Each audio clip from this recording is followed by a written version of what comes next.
All right, we're ready to begin the workshop that we're having today on November 6th on deep learning. We're going to be focusing on our plans for ethnic studies and grading and assessment.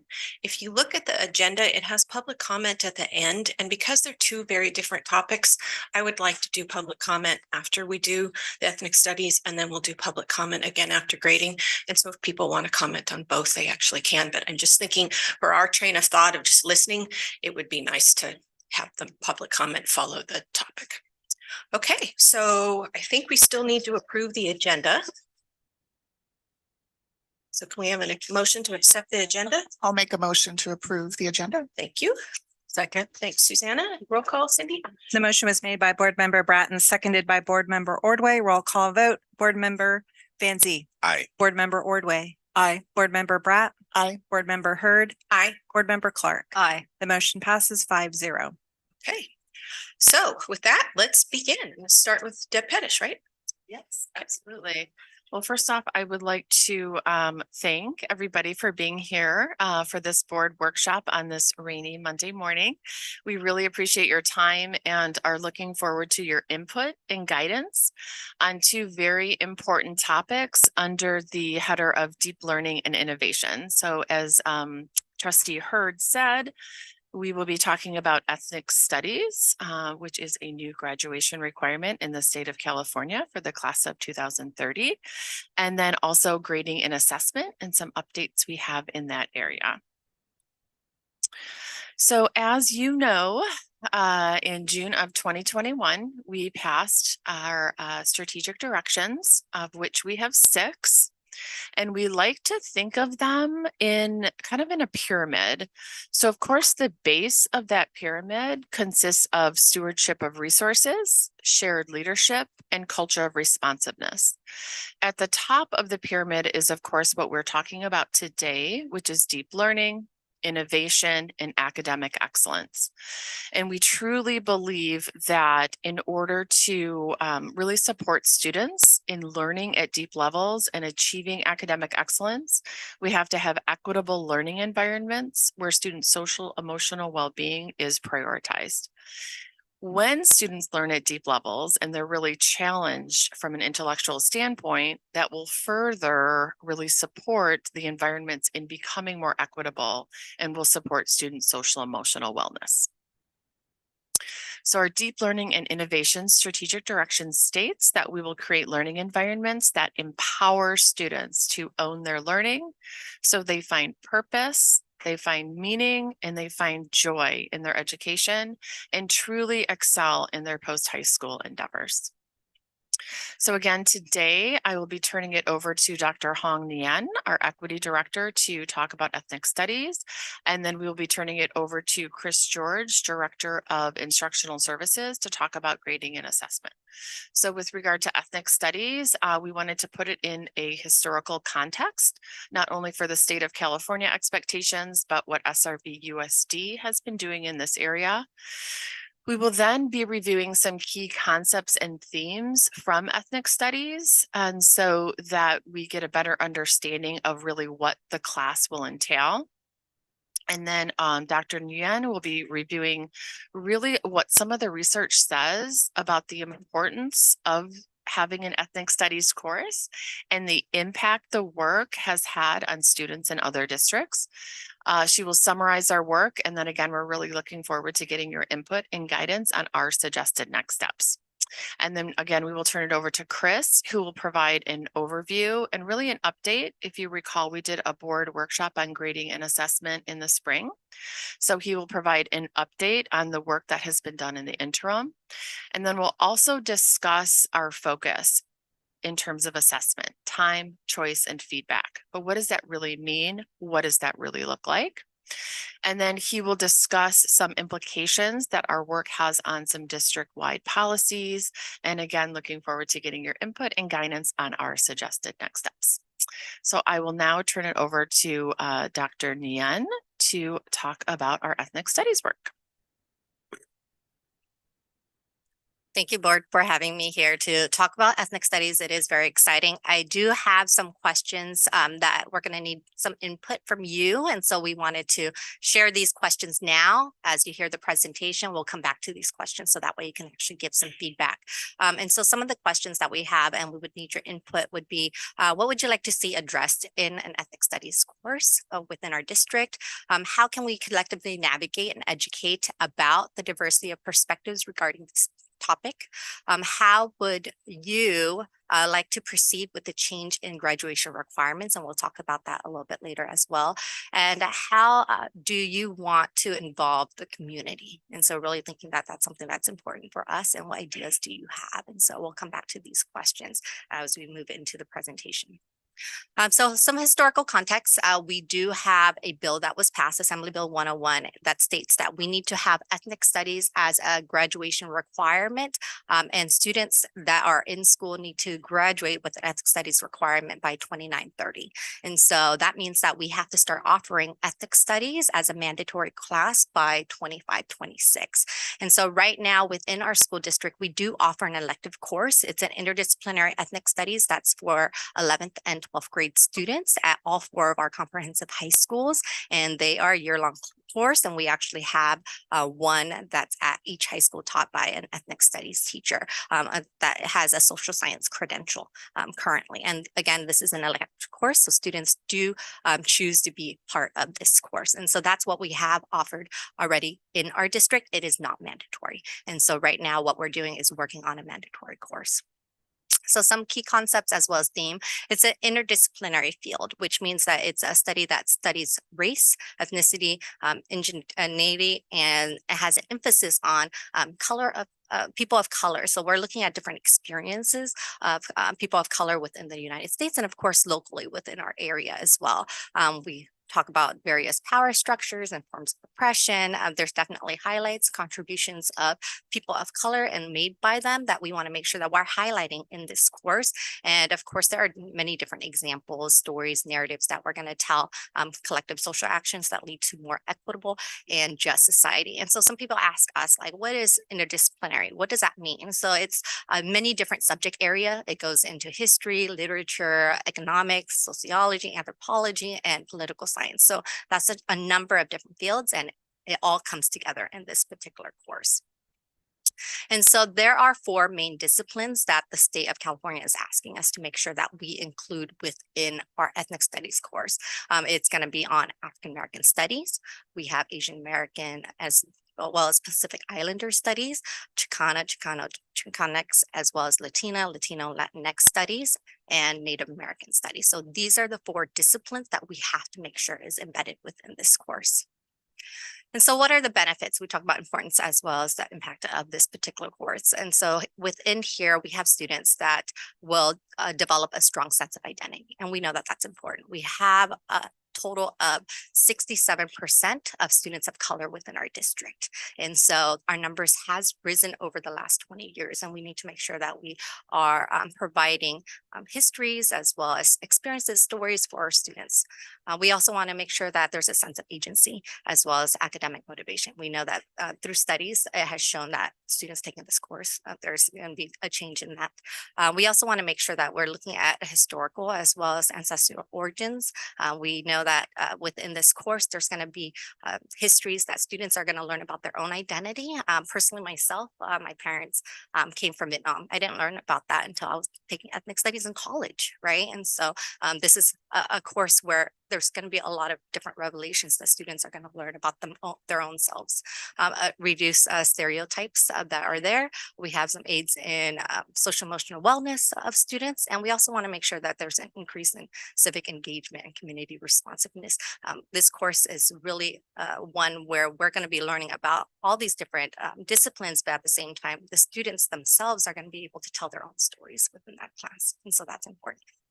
Hong, as you transition, are the slides available, or they will be available? Yes. Okay, I noticed you're taking pictures and just wanted to let you know so you don't Yeah. have to do that, and they'll come out better when you have the whole slide. Yeah, and a lot of this information is from our ethnic studies model curriculum that is on our state website as well. And we'll make sure that it gets posted so that way we have this information. Yeah. Yeah. Yeah, and so, with our students, there's definitely skills that they're going to learn to have a language within the class structure, a lot of discussions. And so they're going to be able to critically analyze, respond, speak out about social issues that are there and discussed in class. It also increases critical thinking, problem solving, collaboration, interpersonal communication skills. So that's important. It leads to increase in attendance. And again, these are all studies, and it's also embedded within our model curriculum. Increase in standardized test scores, increase in GPA, especially in math and science. So these are all studies that are in there, and it's embedded in this model curriculum that we actually have right here. And so we can actually see those bullets.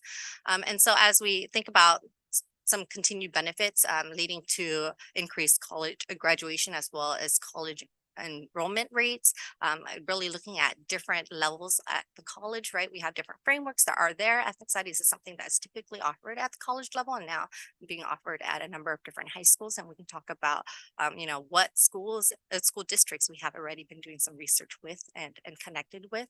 Of course, fosters trust. That's important. Our students tell us that they want more community building, right? They need to build that trust in order for them to share themselves within the course itself. And so there needs to be trust built amongst the students, the teacher within the class, so that way they can discuss different topics. And then, of course, having that cultural awareness and social awareness is important as well. And so it helps to strengthen that. And so within the actual model curriculum, there are 8 different outcomes for ethnic studies teaching. And so within the model curriculum, it's listed here, pursuit of justice and equity. And that's something that's important for us to just make sure that we're noting that, equity in terms of a sense that we're making sure that we're meeting the needs of all students, right? And so in this class, who are the students within the class? And we know that this has to be a mandatory course. And so what are the needs that we need to meet within students also within the course? Working towards greater inclusivity, furthering self-understanding. And so that's where that self-identity, students are going to be coming up with their own stories about themselves and being able to share that within this class structure, developing a better understanding of others, because they're going to be hearing things that they might not have experienced themselves. So being able to have that better understanding. There's going to be some intersectionalities amongst the course. The course is not taught where we're going to just take one study and study, African American studies by itself, right? Or Asian American and Pacific Islander studies by itself. It's going to be an intersectionality across all of the different studies. Promoting self-empowerment. We want our students to be able to take action, right? And really advocate for themselves. And so through civic engagement here, focusing on community focus. If we have opportunity to bring in community members to share their stories and to talk to our students, or really think about what are some of the things that are happening out in our communities, having those discussions in class is important. And then of course, interpersonal communication. We want to be developing those skills and for students to be able to talk about these different issues in the classroom. And so just to overall summarize the importance of ethnic studies, really looking at our model curriculum, it says by affirming the identities and contributions of marginalized groups in our society, ethnic studies help students see themselves and each other as part of the narrative of the United States. This helps students see themselves as active agents in the interethnic bridge building process we call American life. So that really helps to sum that up there. Within ethnic studies, they asked, as we think about, is it a semester class? It's a year-long class. What are the units are within our class? And so we've been doing some work with our curriculum team, and these are the units. And again, a number of that came from the model curriculum. We did a little bit of tweaking, thinking about what's most important for us within our district. And so unit 1 really covering identity, self-identity, as well as identities of others, and really looking at our 4 disciplines. Unit 2 covering narratives and community stories. We felt like that was something that's really important for us to hear about different experiences of people that have made differences within our community as well as in the United States. Systems and power in unit 3. And then the last one is really on social movements and solidarity. There's going to be a lot of discussions in this class and also projects that students are going to be working on. And so I wanted to give you just some sample lessons that we actually have in this class. So this one's about narrative. So you'll see something like this in the very beginning, towards the early part of a course like ethnic studies. So really thinking about sources of narratives. What do they look like? Being able to talk about like who tells these stories, how are they shaped, really looking at interpretations of stories, and looking at different sources. How do we evaluate the sources of narrative? So having a better understanding of telling stories, and then also utilizing this so that way they can tell their own stories. And so in class activities, what are some of the prior knowledge of students? How do they do some partner activity and be able to share with one another some stories, storytelling, having whole class discussions. And then of course it's a revisit. This is really introductory. And as we think about, some of the homework is really having them go back and reflect, having questions with their family or having engagement at home and then bringing it back to class, right? And so really thinking about like, this is one of the different sample lessons that can happen in this class. Another one could be about model minority myth, right? We talk about, seeing that Asian Americans and Pacific Islanders, there's this myth that they have to be very successful, right? And so then talking about that model minority myth and how are there all these misconceptions about that, analyzing them, having those different discussions, and talk about the different identities, nationalities, ethnicities of all of the different groups. There's just so many. And so how do we cover that within this course? Being able to look at data, look at legislation that's there, and be able to also dispel some of those myths that are out there when it comes to model minority. And so some activities would be really defining what is Asian American and Pacific Islander. You can do that on chart paper. We can do that by having students do some research, defining what model minority myth is, right? There may be many different examples as well as different definitions that are out there, having them read articles. So really looking at what are some of the articles that we want to make sure our students have for them to be able to read, and then also share stories about themselves. We do have a very high population of Asian Americans within our school district too. And so I'm sure there's lots of different stories that our families can tell. And so really being authentic within that. And of course, there's maybe some assessment or application action or reflection within that as a project that they'll have at the very end for this. And so another lesson that we actually have would be purpose, politics, and practice of land acknowledgement. When we think about our Indigenous people that are here, how do we recognize, what they've done before us, right? And how do we continue to celebrate, but then also at the same time be able to know that there's a purpose for land acknowledgement. What is behind it? Why do we do it, right? And what are some of the issues when it comes to our Native American traditions and our tribes that we actually have here? We work really closely with our Sequoia Land Trust, right? And just trying to figure out from our current local Native peoples, what can we do in order to support our Ohlone tribes or our Native American tribes, and what do we need to do when it comes to land acknowledgement, and not just have a land acknowledgement, but what are we going to do in terms of some next steps? And so this is a sample lesson also within ethnic studies. And so some of our in-class activities can be class discussions. There may be some quotes or prompts. There may be some articles. And so really looking at those articles and making sure that they're credible for our students, conducting research, and then having them create their own land acknowledgement statements, right? We have some sample ones. And so that's something that they can also do within this course. And so summary of the work that we've done, we actually have had discussions with various districts within our district. And so, and our county as well. And so we wanted to name a number of them that we actually communicated with. So we have Pleasanton, Dublin, Berkeley, Oakland, Stockton, Walnut Creek. And then of course, we're working with our Contra Costa County Office of Education. And so we've really gone out there and try to see what's happening right now in our surrounding school districts. A number of them are offering semester courses right now. Some are doing elective semester courses. There is one district that's piloting units of ethnic studies. There's one district right now that requires a semester course of ethnic studies in order for students to graduate. One school within a school district is requiring ethnic studies as a semester course as a graduation requirement within within the school district, even though they have multiple high schools. And so varying, there is one school district, Stockton, that is having a year-long elective course, very similar to what we currently have. But again, they're still also, a number of them are still in their beginning stages, also planning out that mandatory piece, right? They may have some elective courses, but in terms of that mandatory piece, that's something that we're all working on. And as I sit in our CCC OE ethnic studies working group, we have these type of discussions. Where are we within our district? Where are they within their district? And what can we do in order for us to meet the requirements in 25-26 to offer ethnic studies? And so that's something that's important for us to really look at. We do have our ethnic studies curriculum development team. We started doing some planning in the spring last year. Over the summer, we met with a small group of teachers, and then we've actually had already put in 3 sessions for our ethnic studies curriculum development team to start doing some of the writing, to understand our model curriculum, to understand some of the requirements that are out there, and start thinking about our course outline as well as our units. What do we want to see? Within that, we have social science teachers, our liaisons, administrators that are part of that team. And so it varies between our meetings. Sometimes we have between 15 to 20 people that show up. And so we actually have our 4th one coming up in December.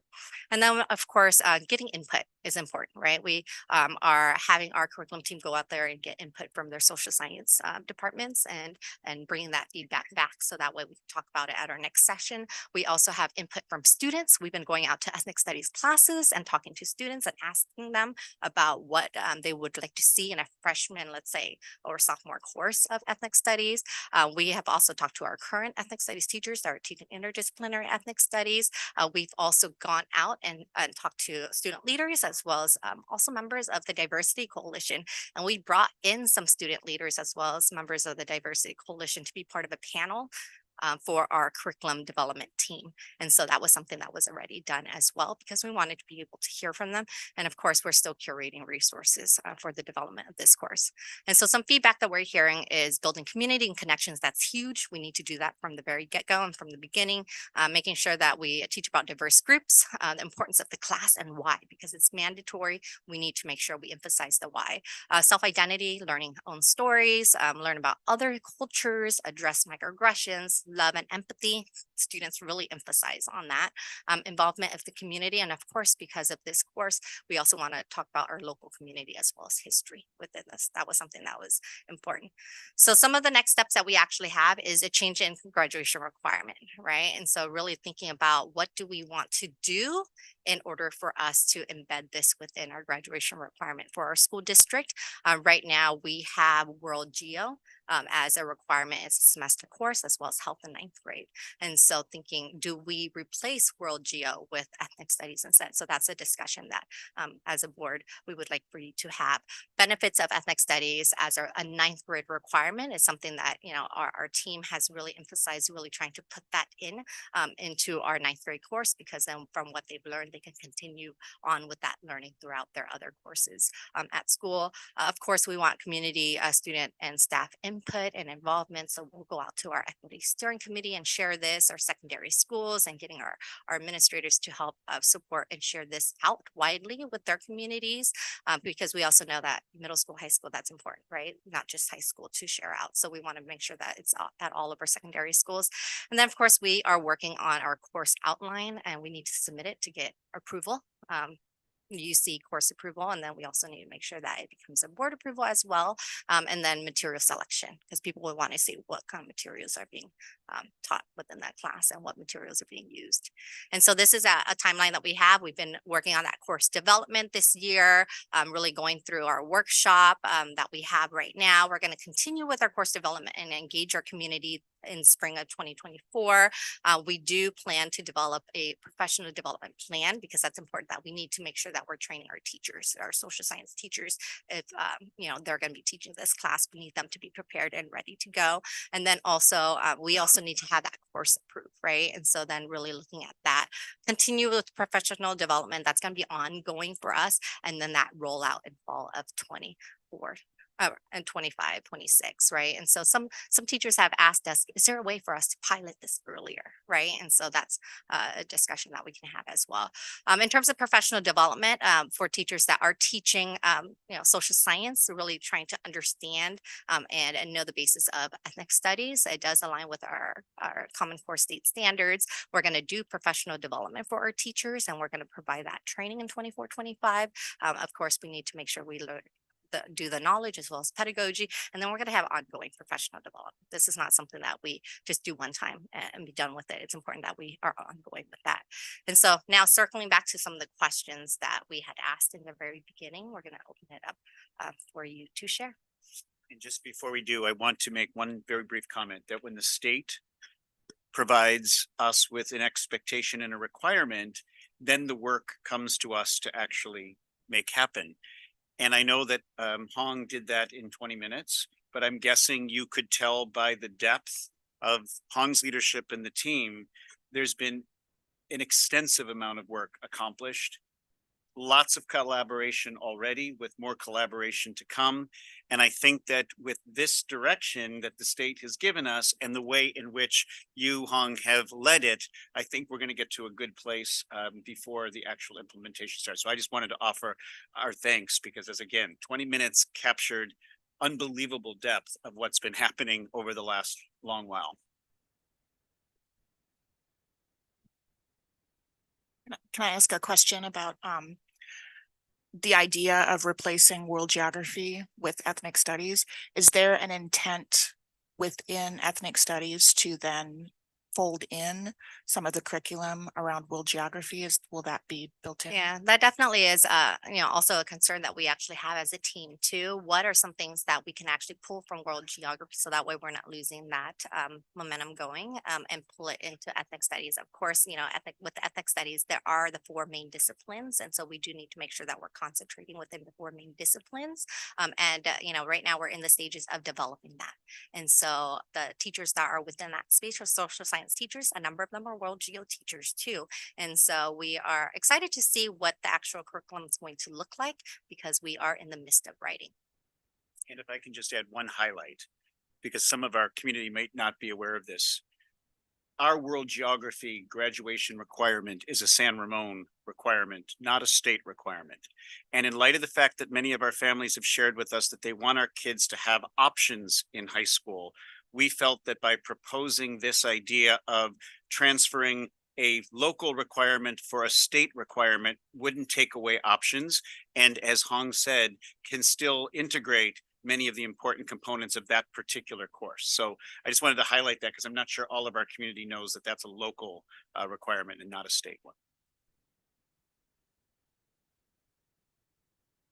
So can you refresh my memory about how we developed, or how you developed the existing curriculum for ethnic studies, and where are we on the continuum as far as in comparison to what the state's requiring of us now to start to develop, and what we already have?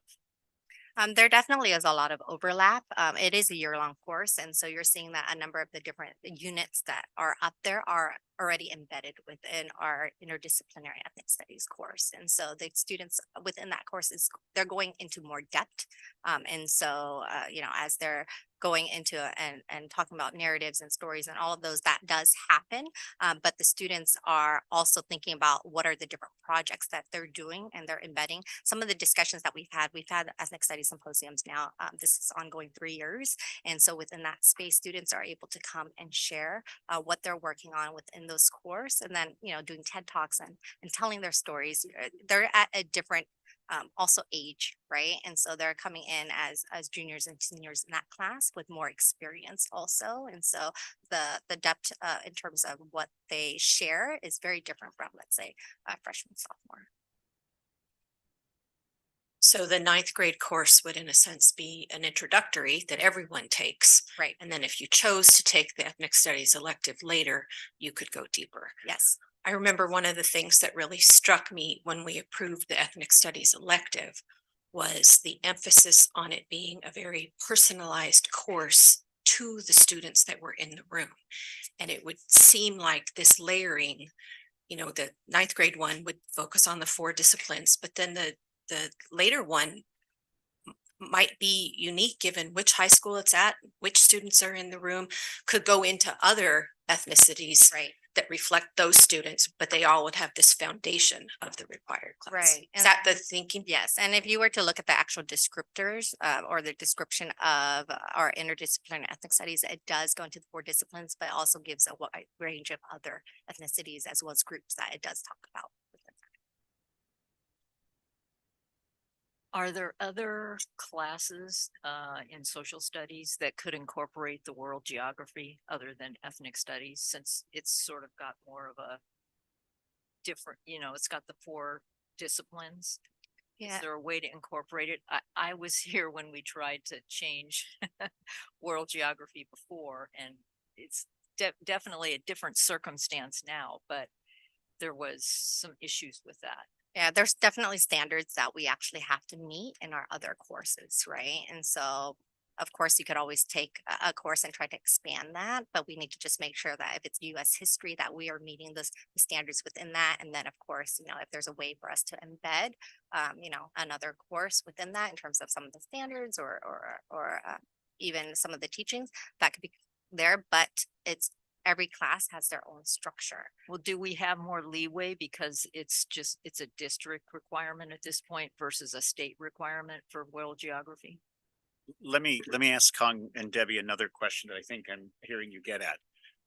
Because the board at one point in history made a decision for this to be a requirement, and that was done under certain circumstances, and now the state has asked us to make this a requirement, what opportunities might students have to choose what might have been the standard? So is there an elective course that could be offered? Again, forgive me that I'm not as familiar, so that even though it may not be a board requirement any longer, what I'm hearing is there are some very significant aspects to world geography study that are there any other opportunities that could be developed that might make that an elective versus a requirement, but still not lose sight of the values that some people hold in that particular curriculum?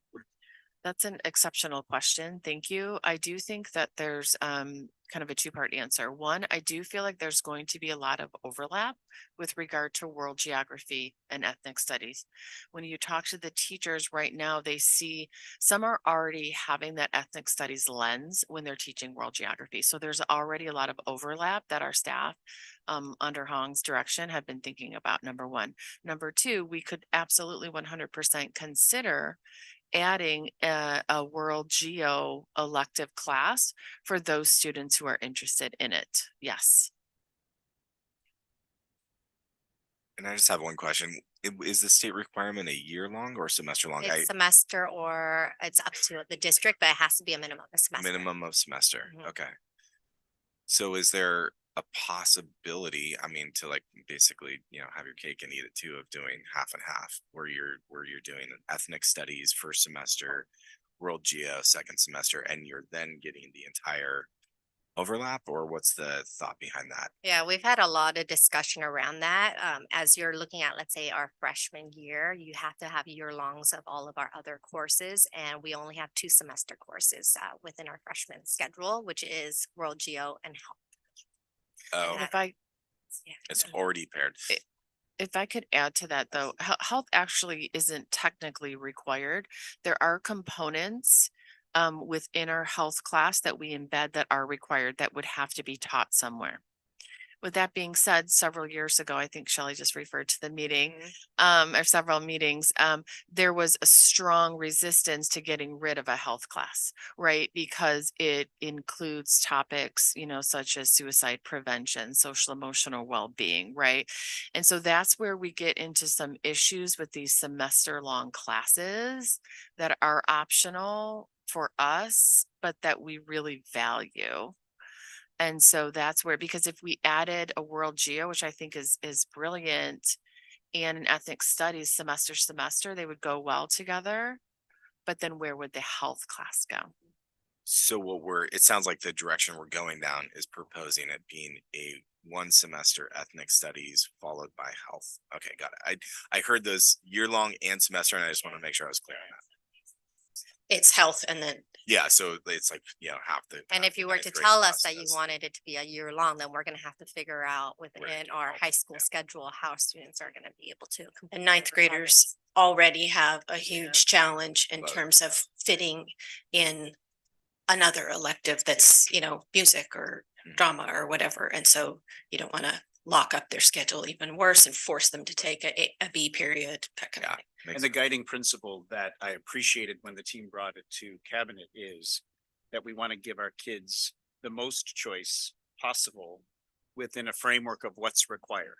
So that was the foundation for the discussion. And I thought, again, the opportunity to offer an elective still would allow for students to choose those topics that would be presently found in a world geography course. So I think when we talk about some of the histories that even though I wasn't here for, I also learned about, it was an attempt to say, okay, the state requires this, so we have to do it.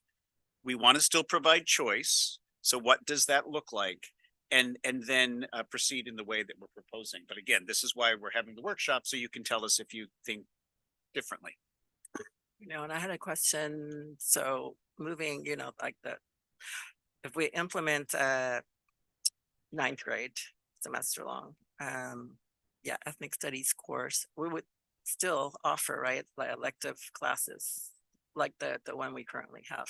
Yes, yes. We're, And we're so, not like mhm. that way and just, Yeah, so if students choose to take the interdisciplinary ethnic studies, which we hope that they would, it is an elective course and it is a year long. So they'll definitely have to figure out how to fit that in their schedule. And then we also look at, do we have enough students within the class in order to offer that course for but them? yeah, Mhm. okay, so it's like adding, yeah. Mhm.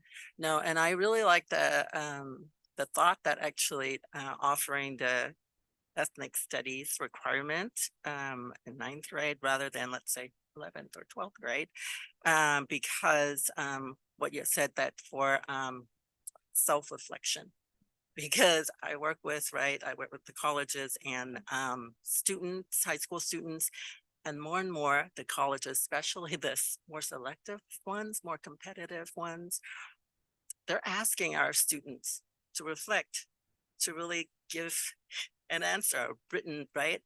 And and reading a lot of essays and things like that. I think that introducing them early and to see what that means, right, to really reflect is going to be very helpful, and for the process too, for students to learn what that is as they go up to in grades. And we definitely have a discussion with our curriculum team as well as our equity TSA that's helping to lead this work. All that passion that our teachers have, as well as our liaisons and administrators in that space, to really try to make this class something that is meaningful for our students is huge. Right. And we just know that it's so important to be able to embed all the teachings and learning of this course. So that way, as they're moving throughout high school, that they'll be able to take that with them. Yeah, the skills to learn. Yeah, and I think it'll, from a freshman perspective, I feel like freshman is, from my standpoint, is the right place for it. Because it sets the tone, as you said, it sets the tone for future learning for the rest of their secondary experience. And it also kind of allows them to tell their stories and hear other people's story, other peer stories, so that they have a better understanding coming into a cohort that's multiplied 2 or 3-fold, right? And I think we see historic, at least I've seen with my own kids in my own community, that that shift from 8th to 9th grade sometimes can be difficult social emotionally, partly because of some of the feelings of not being part of community. And so this will allow for that, I think, in a really impactful way. So I just wanted to add that I have so much enjoyed going to the ethnic studies groups with the students. Their input to me is probably number one, because they were so insightful and so invested in making this class better, and asking for more diverse groups being represented. And I think, you've taken all that and done all this work around it. And I think that really is going to make the course be something really special for them. we have a lot of really insightful students that give really good input for us to be able to make good decisions.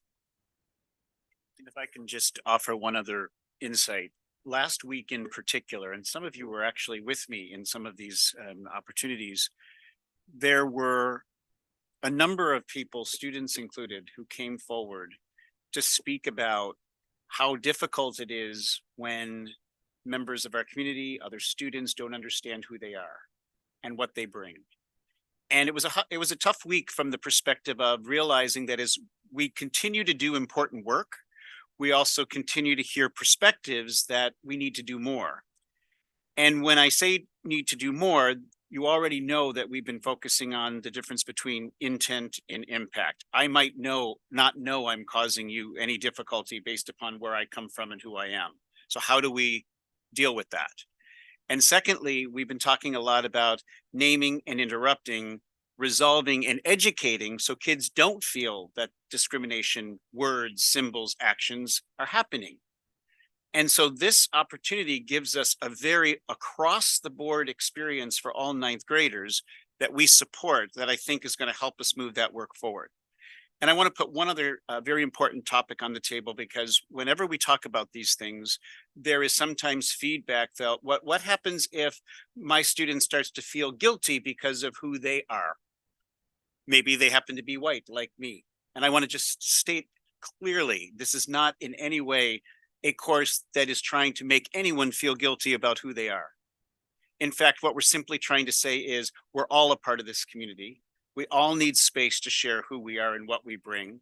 And we all need to grow in that understanding so that we don't cause any harm at all, both, through intent or through impact. And I just needed to say that because sometimes I think, depending upon who is in the room when we're listening to the feedback, we might get very different responses. And so I always try to take us back to what you've given us, which is our guiding principle. All students need to be cared for, respected, included, and safe. And what can we do to continue to improve that? And I see this Ethnic Studies Foundation as another one of our strategies amongst the others that you're going to hear about at the board meeting that you already know about, but we're going to speak more deeply about next week to just keep moving this work forward. Yeah, and Dr. Malloy, I'm glad you brought that up, because I think that when we talk about how do we communicate this to the community, I think those are going to be some early hurdles that we have to jump over of how do we do this. And I think some of that is not just defining what it is, but also what it isn't.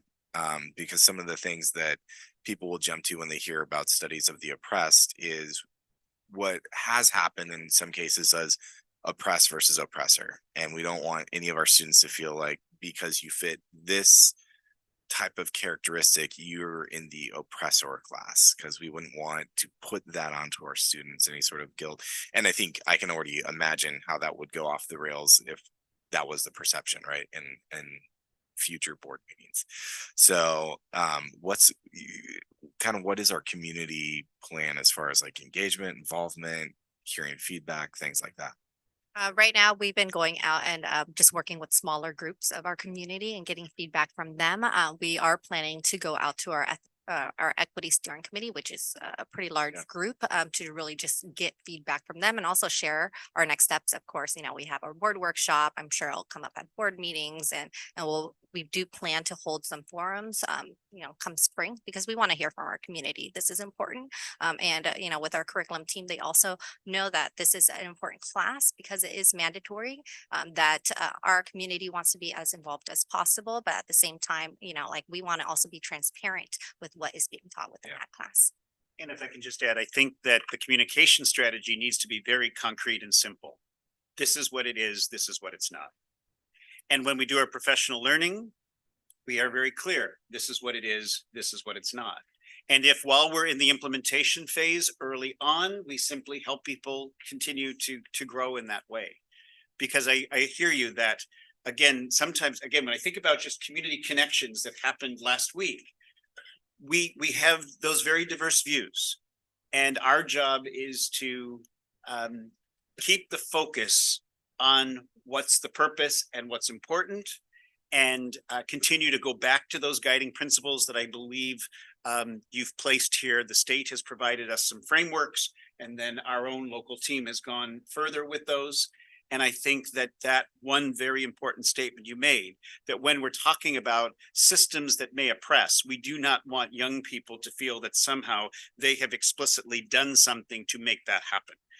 And yet there may be sometimes when our young people do say and do things that are in the context of a system that might not have called that out before, that we want to do that calling out in a way that hopefully interrupts it, but also educates. Because a lot of times when kids are being helped to understand some harm they may have caused, a lot of the time, I won't put a number on it, they're like, I didn't know. Okay, that's all right. We don't want you to do that again for these reasons. It caused this kind of harm, which we can't have here. But let's talk about why we need to educate around that so that you're really understanding that when you say this, whatever this might be, the words, or do this, some of the actions, that this is its impact. And that kind of education, I think, will get us even further to creating that kind of community that we talk about, that is underlying our learner profile, which is the compassion and empathy, which is not one of the profiles because we felt it was all of the profiles. And we were, the committee, I'm thinking back to that meeting that I attended, was very clear. I was there the night you were wrestling with that. Do we put this as a profile, or do we actually ensure that they all go towards compassion and empathy? And you landed, some of you were on the committee, and we accepted, and we brought to you for your approval that direction. So I think that it all fits together, and our communication just has to be clear, consistent, and concrete. I really appreciate what Jesse brought up, and John, your answer. I wanted to take the communication in kind of a different direction. So I know the 4 disciplines come from the law, but I think it's also important that we look at, especially because we have such a large East Indian community, of where does that ethnic group fit? I know it fits in the Asian, but I think we need to be explicit about that. And then it also makes me think about, well, where do the different cultures of the Middle East fit into this? And, you know, they're kind of European, they're kind of Asian. And I just think our thoughtfulness about how that fits in is important. I mean, it could be that it evolves. And then that also makes me think about, where does the whole concept of religious practice and culture fit into all of this, along with the lines of, you know, Well, I'm forgetting the word, but the Yeah. separation of religion and state. yeah, no, I had the same questions around Islamic lands, Arab nations. Where does that fit in? Is it, you know, I'm showing my Midwestern rural education in that question, but I you know, questioning that, and then heritage also I think is extremely valuable. And I think that there's, you know, we talk about regional ethnicity kind of, in the fact that, you know, Asian and African American and Native American, and, you know, those kind of imply region, but there's also diaspora that is across the globe and is in our community. And so talking about those peoples and heritages too. Yeah, and I could see a lot of what you have mentioned is in our interdisciplinary ethnic studies class, because it's a year-long class. You know, right now we're talking about a semester course and it goes by really fast, right? And so we want to make sure that our students, when they leave this, there's going to be a lot more appreciation that they have for one another and for themselves in this particular course, right? And it's going to be a lot more self-identity, self-reflection work. But again, it's a semester course. So maybe part of that is the clarity about it being the basic course, Right. and then And we know also it doesn't wanna hit all of it. Yeah, and we also want to be able to take, you know, the different learnings that we have within this class and also embed it within our other courses that we're currently taking. I was gonna say, I mean, if we, you know, this course is offered in 9th grade, and it's kind of an introduction, right? Ethnic studies and stuff. I know that most of our 10th graders take world history. And that could be, right, kind of feeding into, and then start more. And yeah, and at Cal, there's global studies. Yeah. And then as you hit US history, looking at how these various ethnicities have impacted the involvement of the United States too. So I have 2 comments. So first of all, I have 3. Hong has done really a brilliant job of leading this because yes, we've gotten a tremendous amount of input, but everybody has a lot of opinions, right? With regard to where we go and how we do this. And Hong, I think, has done a really brilliant job of listening to them and pulling them all together in a way that people feel really good about. So thank you. But Hong, can you talk a little bit about the discussion we had with regard to, yes, an individual in that class might not be, not identify as one of those four groups, but they're still looking through and examining those experiences through their own lens. Can you just talk a little bit about that? Yeah, and we talk a lot within that because they're doing more self-identity work too. There's going to be students within that class. We do have still a really good percentage of our students that are white, right, within our district and some schools, depending on what school that you're at, you know, there's going to be demographics also within those classes that are going to be very different too. We want them to be able to know just based on like their lens and what they're learning from their peers or through articles or through research, all of those different things to be able to build that empathy as well as that compassion to look and reflect in a different way. Right.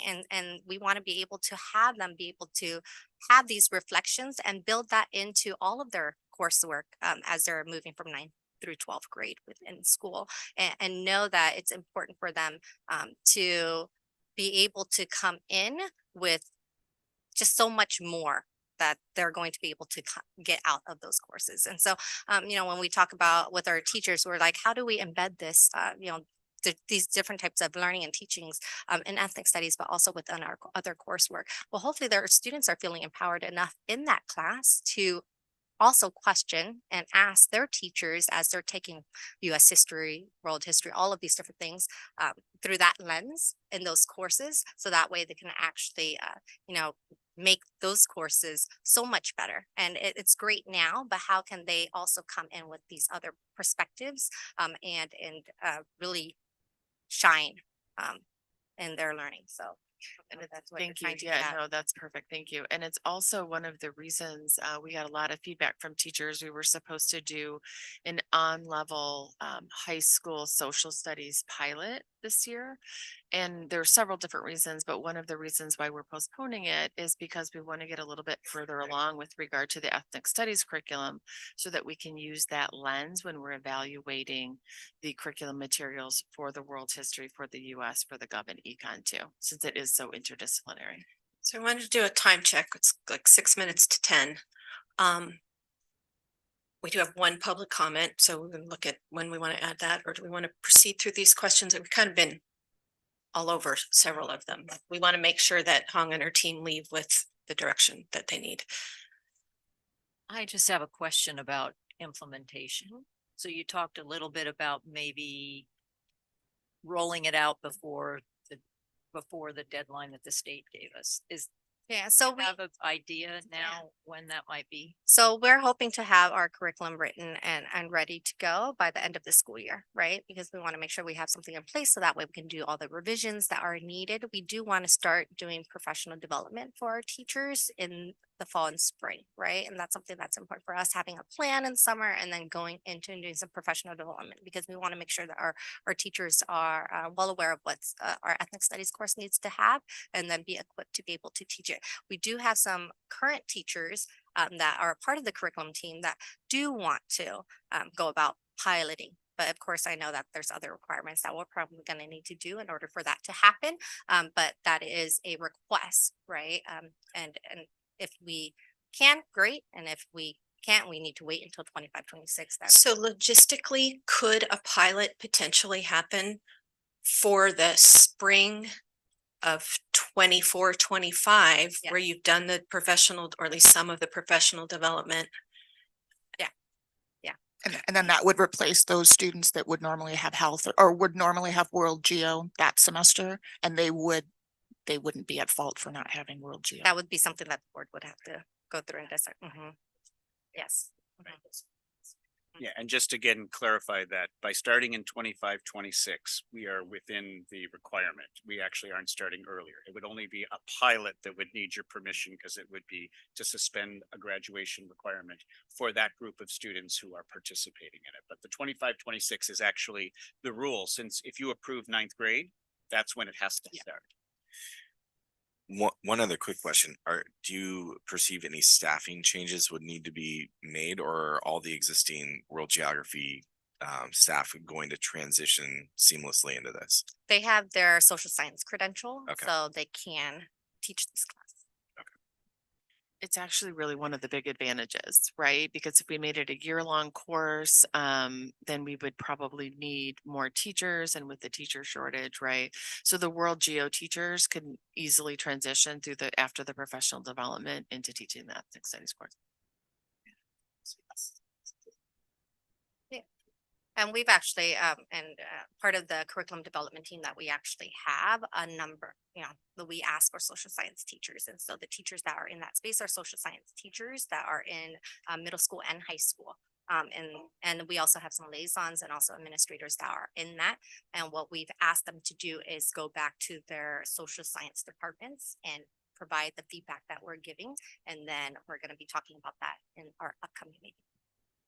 So would it be okay if we took the public comment now? Or did you want to I say just what you, wanna go say- ahead. I just want to say one more thing. Just when we're looking at that second question about collectively navigating and educating and that type of thing.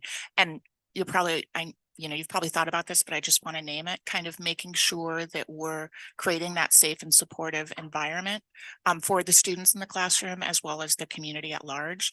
And I always kind of think about the putting the burden on the student that represents, and that kind of idea of their story should rise to the top, and absolutely, but it needs to rise to the top, not on the shoulders of them, but in a supportive way. So just thinking about that as we're asking our students to tell their stories, to make sure that there's a space so that they don't feel shame in their story. They also don't feel fear about telling it, and they want to tell it.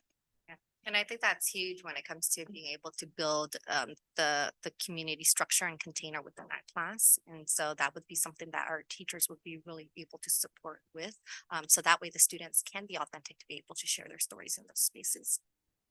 In terms of proceeding with the change in graduation requirements, I'm supportive of your plan. I'm hear from the others, but that seems like the kind of thing that we don't have to wait on, because whatever we put in place can be effective a given date, right? Or it could even make room for your pilot, that it would honor it if a pilot happened. Yeah. And what we would need to do is just make sure that we're following the law in terms of being able to share that at a board meeting. So we would do that and vet that with them. Is everyone else supportive of doing the world geography swap? Yeah, and what you're saying there, we would have to see some language to have an action item. Do we want to briefly talk about involving the community, or do we want to do that after? Let's hear from the public comment, and because I think it might be relevant. And so we just have one card on this one, Mike Arata. If anyone else came in after we made the decision to do 2 public comments and you have comments for this item, please turn a card in.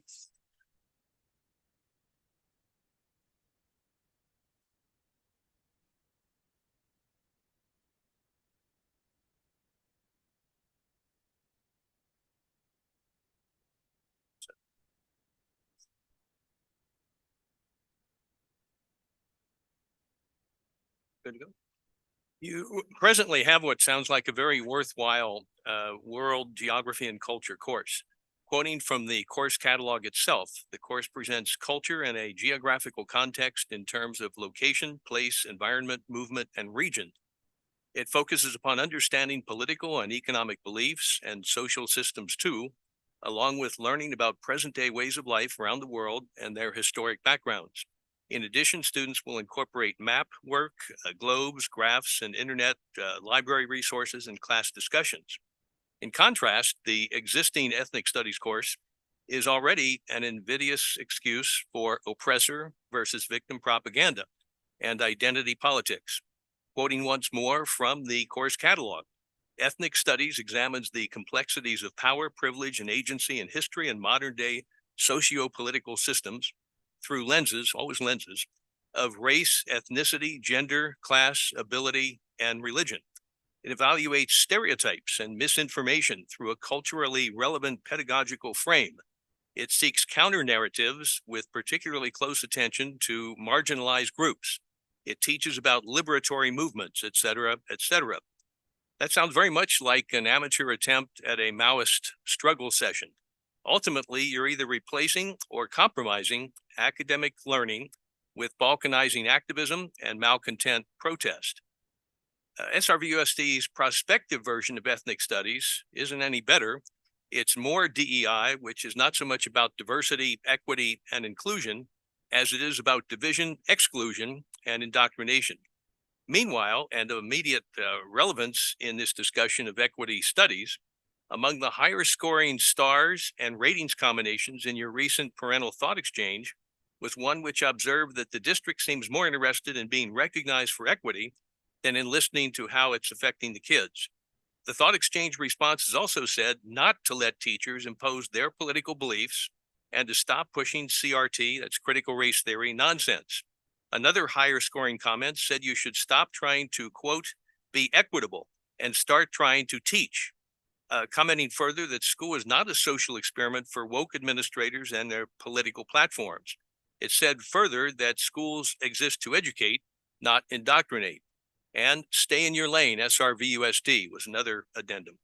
And so predictably, and unfortunately, the district administrators instead stepped forward once again to continue imposing political beliefs and to push more critical race theory in the guise of so-called ethnic studies.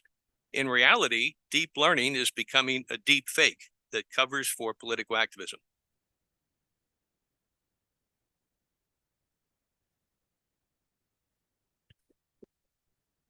Okay, we don't have any other public comments. I'm going to close public comment. And why don't we talk about that last question?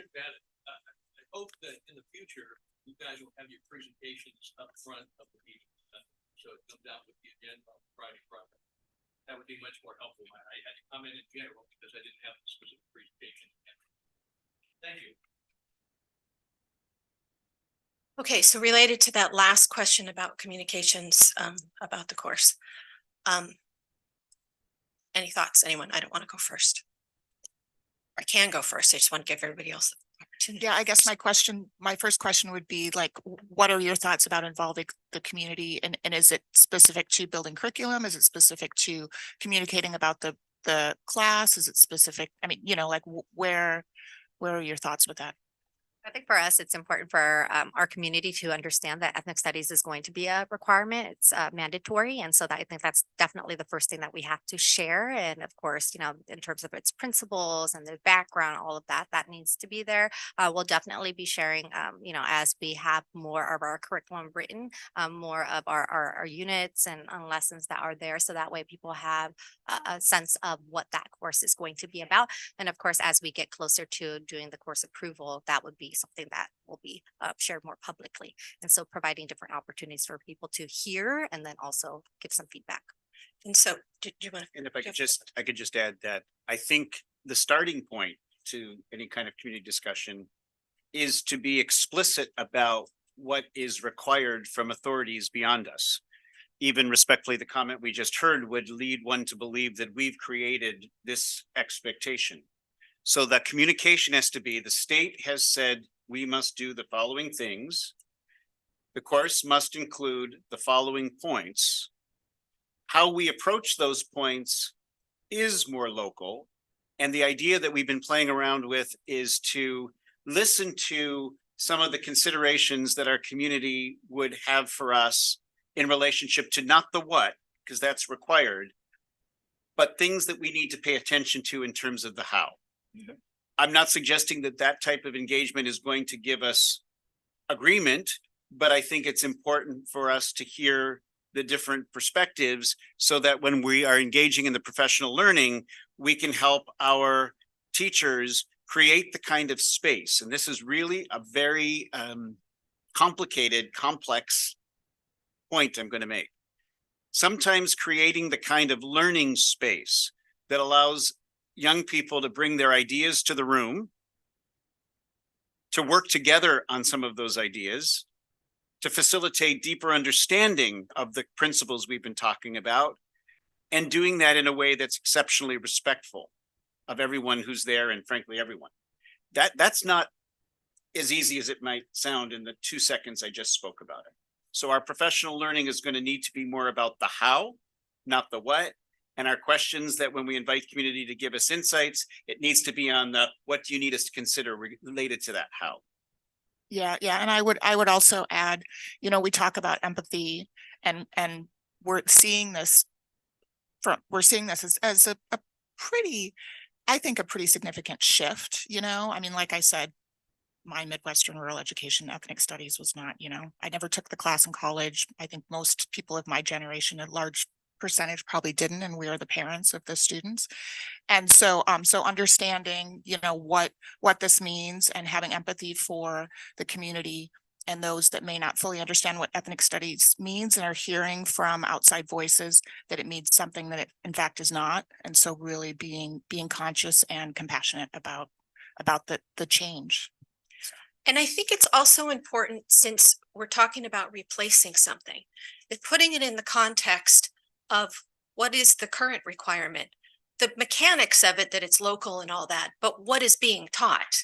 Because as Mr. Arata spoke, I think there's a great crosswalk there about it's really the same stuff, just through the lens of these 4 disciplines, which is coming from the state requirement. There might be less emphasis on maps, but it's coming through these disciplines. And to add on to what Laura was saying, maybe as the curriculum is being developed, we can do Bear and Ed nights that show the community and parents especially, but the community as well, what we're really talking about. Because I think some of those details are a big part of putting people's minds at ease, because I don't think the things we heard about in the public comment are really what you're talking about our teachers teaching in this basic level course. Yeah, and our social science teachers, they know best, right? And they are teaching World Geo currently, and those that are on the curriculum team can talk about some of the changes that are within World Geo going into ethnic studies. Something else I wanted to add was I think it's really great to have the concept of a course like this, where you're creating the community among the 30 to 40 kids who are in each individual course, to do exactly what John was saying is the heavy lift. But what a great time at the beginning of high school to be setting the stage about this is what we mean by a deep learning classroom. And then that can permeate all of our courses, but especially social studies. I just want to add basically what you said. And I think the course, even just a description of the course is important, because having listened to course description currently of our World Geo is very, very traditional. Here are the subject matters, and it sounds like we're going to just, I mean, I am again, speaking from a maybe perspective of a younger person, right? That we're just, you know, teachers just going to deliver this information, and this is how you're going to learn. Whereas I think maybe, you know, a course description for ethnic studies, which is, you know, basically a lot of the same materials, right, from World Geo, kind of like the second, our elective, right, where there's more engagement, the description, and where the students would get excited for the course. And we are finalizing the actual course description for this particular, you know, intro to ethnic studies course. We do have our interdisciplinary course description that we can also share out too. Yeah, so 2 quick thoughts based on Mr. Arata's comment. One, I think going at this thoughtfully with me, like actually thinking about it again now, maybe we should put the community outreach messaging before we have any sort of board vote, just to, I think even for the optics of not appearing as if we're putting the cart before the horse on that. Just a thought. I'm not saying that it has to be that way, but just, you know, I'm just thinking about it again. And then incorporating as much choice and voice for the students on this, because then I think you even further avoid some certain pitfalls of you must write a paper on this subject. Because then if the student does have a choice to go, oh, I actually like gravitate towards, you know, if I have these 3 choices, this one, and then it is their choice to kind of participate in that exercise. How much is that incorporated in how the professional development and the coursework is going to We get? definitely want to be able to have more voice and choice. And because this is interdisciplinary, right? Like we can see that the students are really going to engage within their own learning and develop, whether it's their group work or individually, just where they're going to go with this. And so I can see a lot of that already. It's happening in our interdisciplinary ethics studies. And so I can see that also happening in our intro.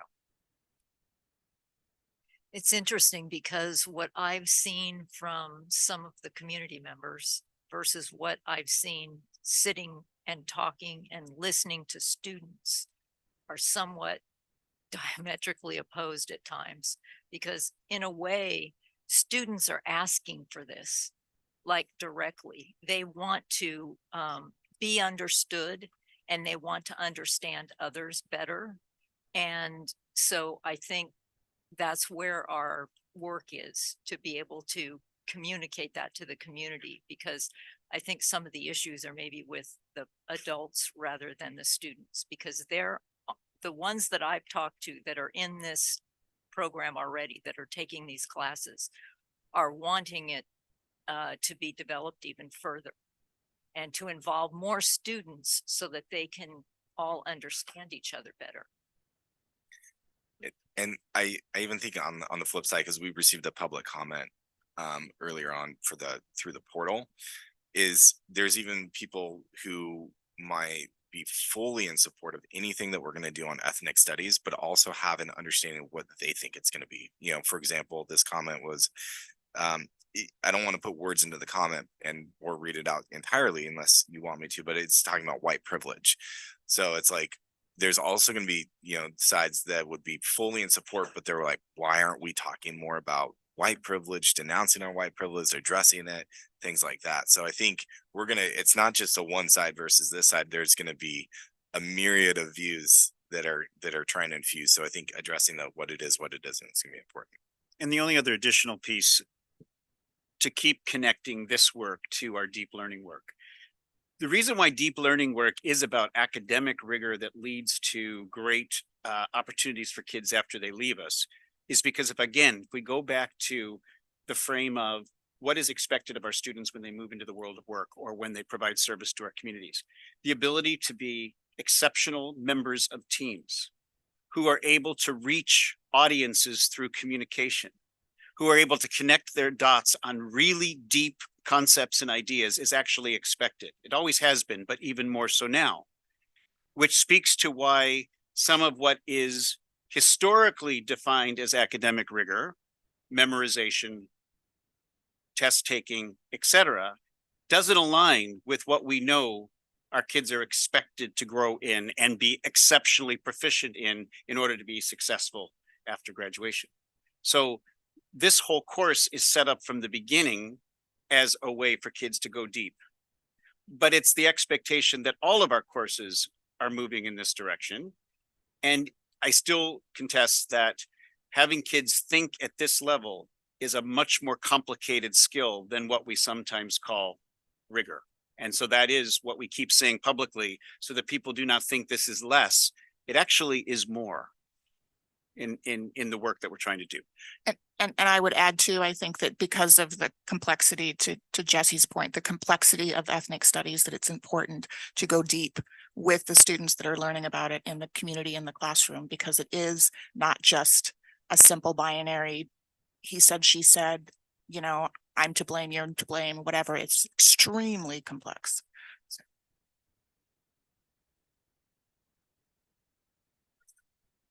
Can we ask questions? No, you can't ask questions, but if you do want to speak, you could put a card in. That was what I was saying. But we've closed public comment on this item, but we can handle questions, additional questions offline. We have a second component and we only have 2 hours. So I'm kind of eager to get to the grade reform part, but anybody from staff could talk to you about your question after. Okay, thank you. All right, can we segue to grade reform? That would be wonderful. But first off, thank you so much for that fabulous discussion. That was really, really useful. And so we will process those comments afterward and move forward on them. And now I am going to turn over to Chris George, Director of Instructional Services for secondary, to talk about grading and assessment. All right.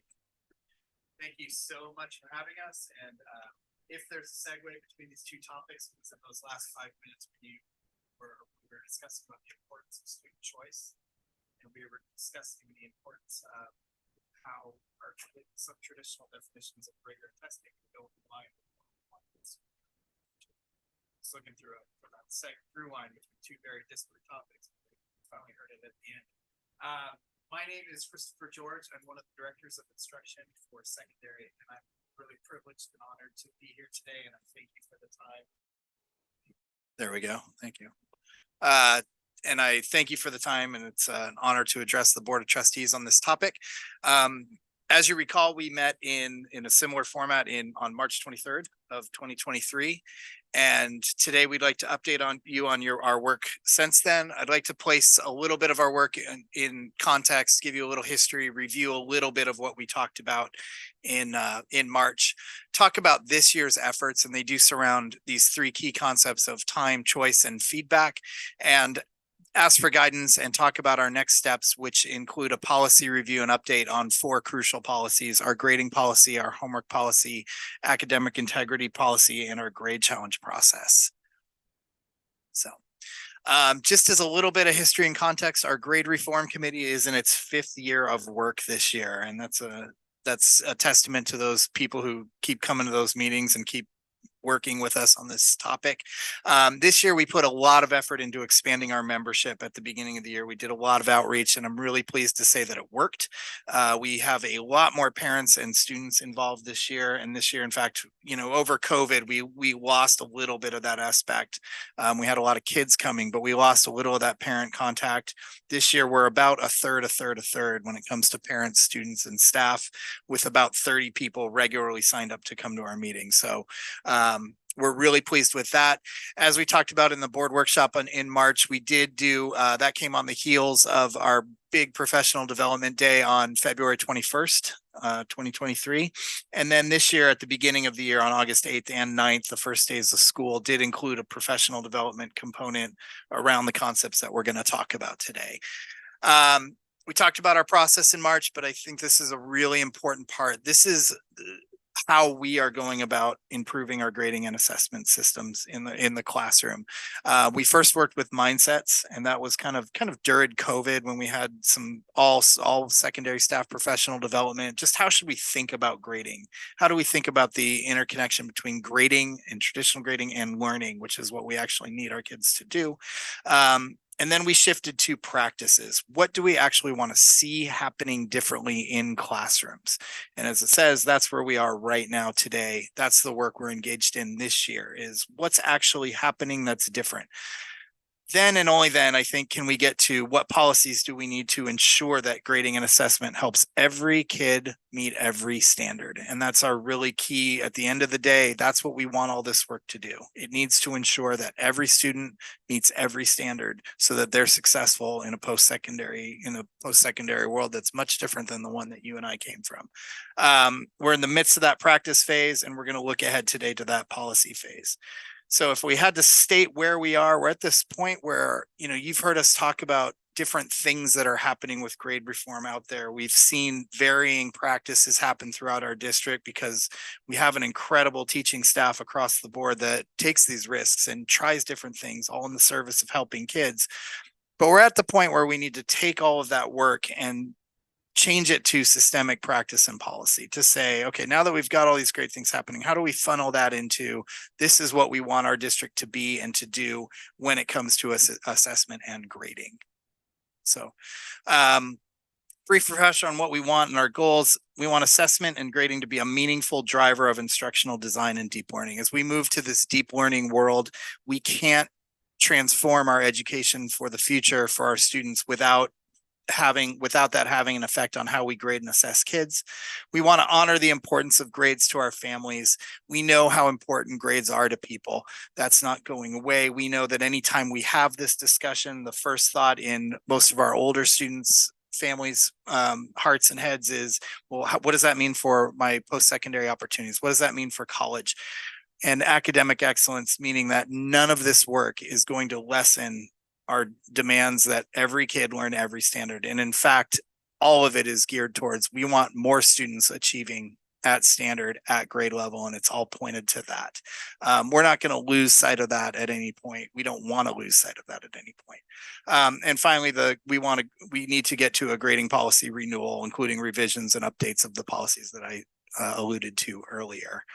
Our commitment statement, and we've revisited this pretty much yearly, but it's been a really good statement. And this was developed in the first years of the grade reform committee. But assessment in our district is a tool that provides consistent, meaningful, and accurate feedback that reflects progress towards mastery of specific and those required standards, those California state standards, the district-wide essential standards, to inform students, parents, and teachers about student learning. Nothing you haven't seen before, but really important, just that meaningful and accurate feedback piece, that that grades are a communication tool to get kids to continue achieving, to learn more, to get to grade level standard. So part of that became, the next piece of our work became, what are our foundational beliefs around grading and assessment? And it came down to what we've called our tenets, but that the primary purpose of assessment and grading is to foster learning, that our grading system should be designed to promote curiosity, risk-taking, and sustain a love of learning. The grades should be motivational, not demotivational. That grades accurately measure and document student proficiency and progress towards specific standards, specific learning targets. That grading measures and reports academic progress and achievement separately from work habit, efforts, and behaviors. Everything's important. Work habits, efforts, and behaviors are of course important, and we want that for our kids. But when we mix those two things up, as we do in secondary so much, they become confusing, and it becomes harder to intervene with our struggling kids, whether they're struggling at their work habits or whether they're struggling at their academic achievement. We recognize, and we've done a lot of work, that collaboration is super important to this process. That we talked in March about the educational lottery, about the idea that you and I grew up in this area, and everybody has some experience with the hard grading teacher or the different grading teacher, and everybody wants one teacher because they've heard that's an easy A. That's not fair to anybody. That's not fair to those teachers. It's not fair to those students. And so through collaboration and centering this around district-wide essential standards and the work we've done in collaboratively designed targets, assessments, and rubrics, we hope that leads to more consistent evaluation, which is something we've heard from our parents over and over again that they want. And the last piece is just a recognition that assessment and grading are interconnected with everything else we do. The learner profile, all of our strategic directions. Assessment and grading kind of touches and is at the center of so much of that work, that without changing, if we don't change this work, then none of that other work we don't believe is going to happen to the level that we want. As we said, what we've learned, grades are important and personal. They need to be clear, consistent, and focused on learning. We know a lot of traditional grading practices don't support student learning, and I'll talk about that in just a second. But really, that at the heart of it, this can be a really difficult topic. And I'm going through this slide fast because these were concepts that we covered in March. But really, that keeping in front of our minds that grading is a hard topic to talk about with our community, with our parents, with our teachers, because it's so personal and it's so important to everybody's own experience. And we need to continually remember that and express that and empathize with that as we go forth. Really important for our community to know, as we just said, we're not lowering standards or academic expectations. All of this work is to make sure that it's not about allowing kids not to learn. It's about making sure, again, every kid, every standard, every skill we want them to have. We're not changing A through F grades anytime soon on high school transcripts or in the future. We know how important that is. We know how important that is embedded in our culture and in that college piece of it. That's not going away. It's just important to us to remember that what we need to do is make sure that those A's, B's, C's, F's, whatever they are, have a meaning, and that meaning is met by what the kid can do, what a student can do. We're not making any policy changes this year, and we're not diminishing the importance of grades or assessment in our kids' lives. And again, we're not taking any of the pieces that we've heard away from parents to say, no, that's not important. It's all very important. It's all very personal. And it's of such central concern to our families. And we know that. I want to talk about why this is such a priority for our school system and for why this has been such a priority for us. First of all, traditional grading is really built on the model of sifting and sorting out kids, who's the best and who deserves a post-secondary future and who might not make it and who needs to go this direction or that direction. About 15 years ago, 20 years ago, when that idea of schools changed to, no, we have a collective responsibility to get every kid to high levels. That was central to the work that we do around collaboration, around district-wide essential standards, and it's got to be mirrored in the grading world. That our grading practices have to mirror that. We're no longer sifting and sorting who achieves and who doesn't. From every student needs to leave here knowing all the grade level standards, and we're very passionate about that. But our grade systems have to move to accommodate that and to measure along with that. Traditional grading doesn't always mirror a real world experience, right? Very few of us take a test at the end of our week with our boss and might get a 0 if we're late and nothing happens. Real world experience very much tells us that we do things until we get them right, and that's the job, and that we take in feedback from the people around us and that we improve based on that feedback. The post-secondary experience, as I think Dr. Moy almost just said this exactly, but it demands a different approach than some of our traditional ways of approaching how we judge, sift, sort, and grade students. And that as we move into deep learning, one of the central pieces of a deep learning world is that it demands that students are the drivers of their own learning and students are the drivers of their own assessment. That they're the ones that have to tell us, this is how I'm going to learn this, and this is how I'm going to show you that I know it. So moving into what it is that we're doing this year, and it's these 3 words that I'm going to say 100 times today. But our work right now is focused on making sure that students have the time they need to learn, the choices they need to show us what they know, and the feedback that they need to grow and improve. When we talk about how it is that we're going about our work, when we say, what is it that you're doing? And we get that question, this is it. We're making sure that in the classroom, kids have the time they need to learn, get to have the choices that they need to demonstrate their learning, and that they receive the feedback that they need to grow and to meet every standard. Our goal for this year, and we're a third of the way through it, is to ensure that these ideas of time, choice, and feedback are ingrained in our classrooms and in our community. And we'll talk a little bit about how we did that at the end, as soon as I explain what time, choice, and feedback are and what we mean by them.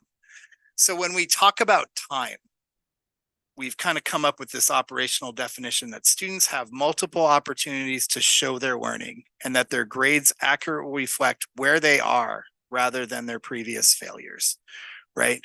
We all agree, there's nobody in the system who doesn't agree that students learn at different paces. And when you especially extend this to students with special needs or learning disabilities, we can really start to see how this affects and can help our students who struggle.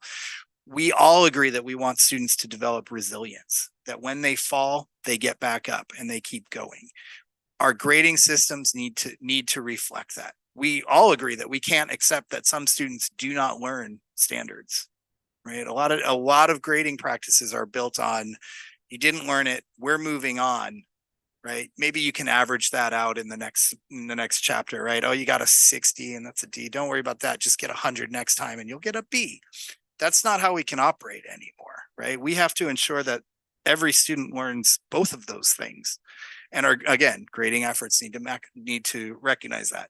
Penalizing earlier efforts, and this was a quote we had in March, ensures that kids who don't begin with prior learning and with those advantages will never be able to catch up, right? The easiest example is the sports metaphor that gets used. If you think about running a mile, right? When you start, you run it in 20, 25 minutes, it would probably take me, I don't know, right? But you get that down to what? Getting old. Maybe we get that down to 12, but if we average that all together and we were continually holding our previous efforts against us, we would never be able to accurately say, no, we're here now. Right. And those are the classroom practices we're working with. That looks a lot of different ways. What does that look like? It looks like, probably the most common thing that we go to is retaking assessments and retaking tests, which is a great start, but we don't always want to be tied to a test and we don't always want to make teachers think that, allowing a student to show you something that they didn't learn before means you have to go home and create an entire test. In fact, that's exactly what we don't want.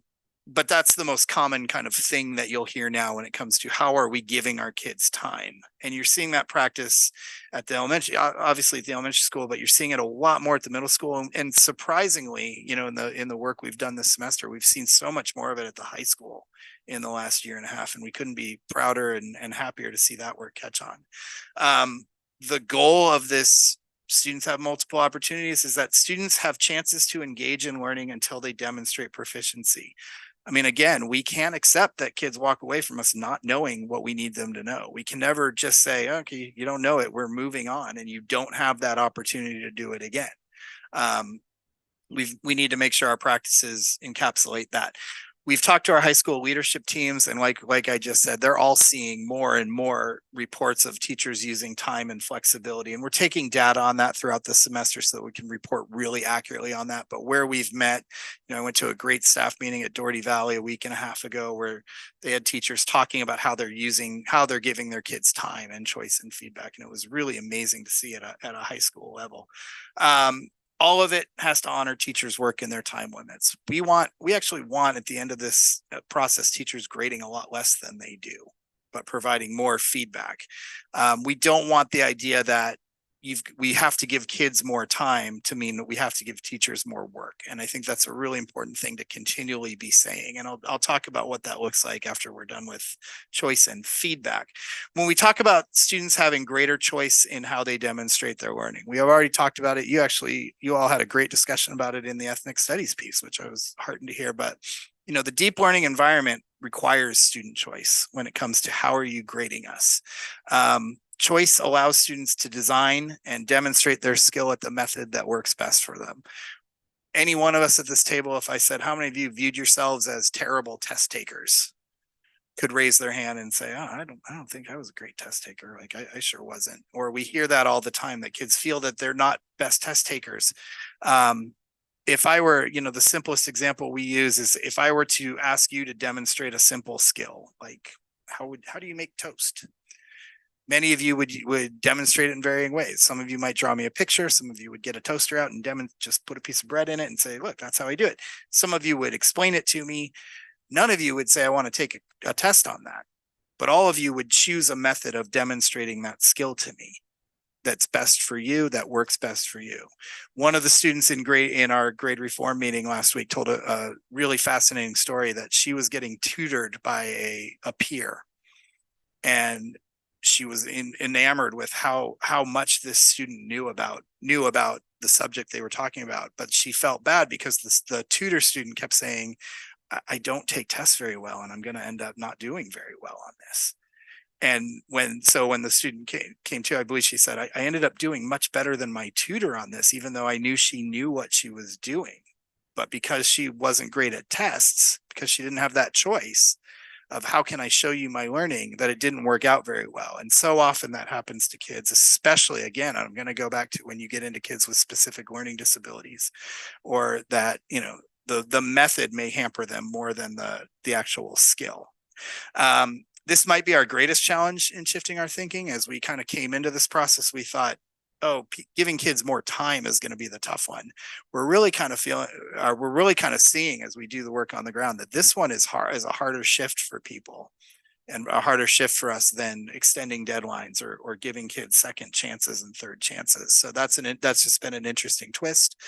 The last is that feedback piece, that we know that feedback during learning is infinitely and exponentially more important than grades and scores. There's a billion pieces of research out there that show us that when you give students a score, they'll look at the score and they'll put the work away. When you spend all weekend writing feedback on it and you give them a score, they will look at the score and put the work away.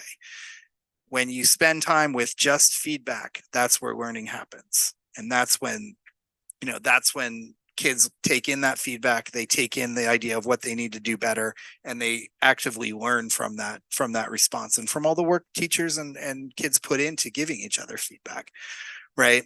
That mirrors the real world experience that we know. That mirrors how we work in our day-to-day life. Is we take in feedback, we don't get scored on it, but we take in that feedback and we learn from it. What we want is a process where student feedback during the learning process is not always given that point value that kind of tends to defer things, but that point value or those grades are kind of derived at the end. There's a lot of opportunities to leverage artificial intelligence in this feedback process that we're just learning about. And obviously that discussion has just started, but is going like a runaway train. And we need to be on top of that for what that artificial intelligence discussion looks like for learner feedback. But it does require professional development and time to use effectively. We can't just say, hey, feedback's really important, go give it. We've got to spend time with people to say, this is how you do it effectively. This is how you work well with feedback. What we ultimately want with this is a learning process in which, while kids are learning, during the learning process, it's about getting learner feedback, that you're constantly talking about what you're doing, what's happening, how are we doing this together, where do we need to get to, what does a student need to get back to? And that needs to be graded and point valued a lot less, right? I don't have an example ready, but that's where we see that there's so much extra work being put into valuing and grading every last piece of work that ultimately may not help the student improve, but just ends up being scores. We want that process to be more valued in feedback. And if you think about it, an example that I think Dr. Moy gave me was that most of us will pay a tutor $100 an hour for ungraded feedback during the learning process. So if we could just give that for free, maybe we could get there a little bit. We do want grades derived at the end of the learning process by way of student driven and student chosen assessments. Again, grades have a place and they're important, and the communication of what's the summary of your learning? We need to give that, but that needs to be derived through student driven, student chosen assessments. So just a little bit about what we've done just this year on time, choice, and feedback.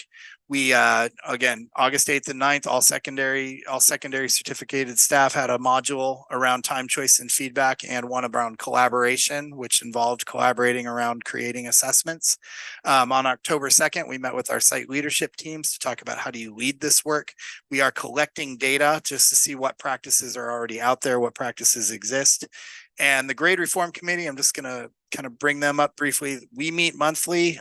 This year we asked for new members, and we are always looking for new members. And so anybody who hears this work, wants to be a part of this work, we would love to have you.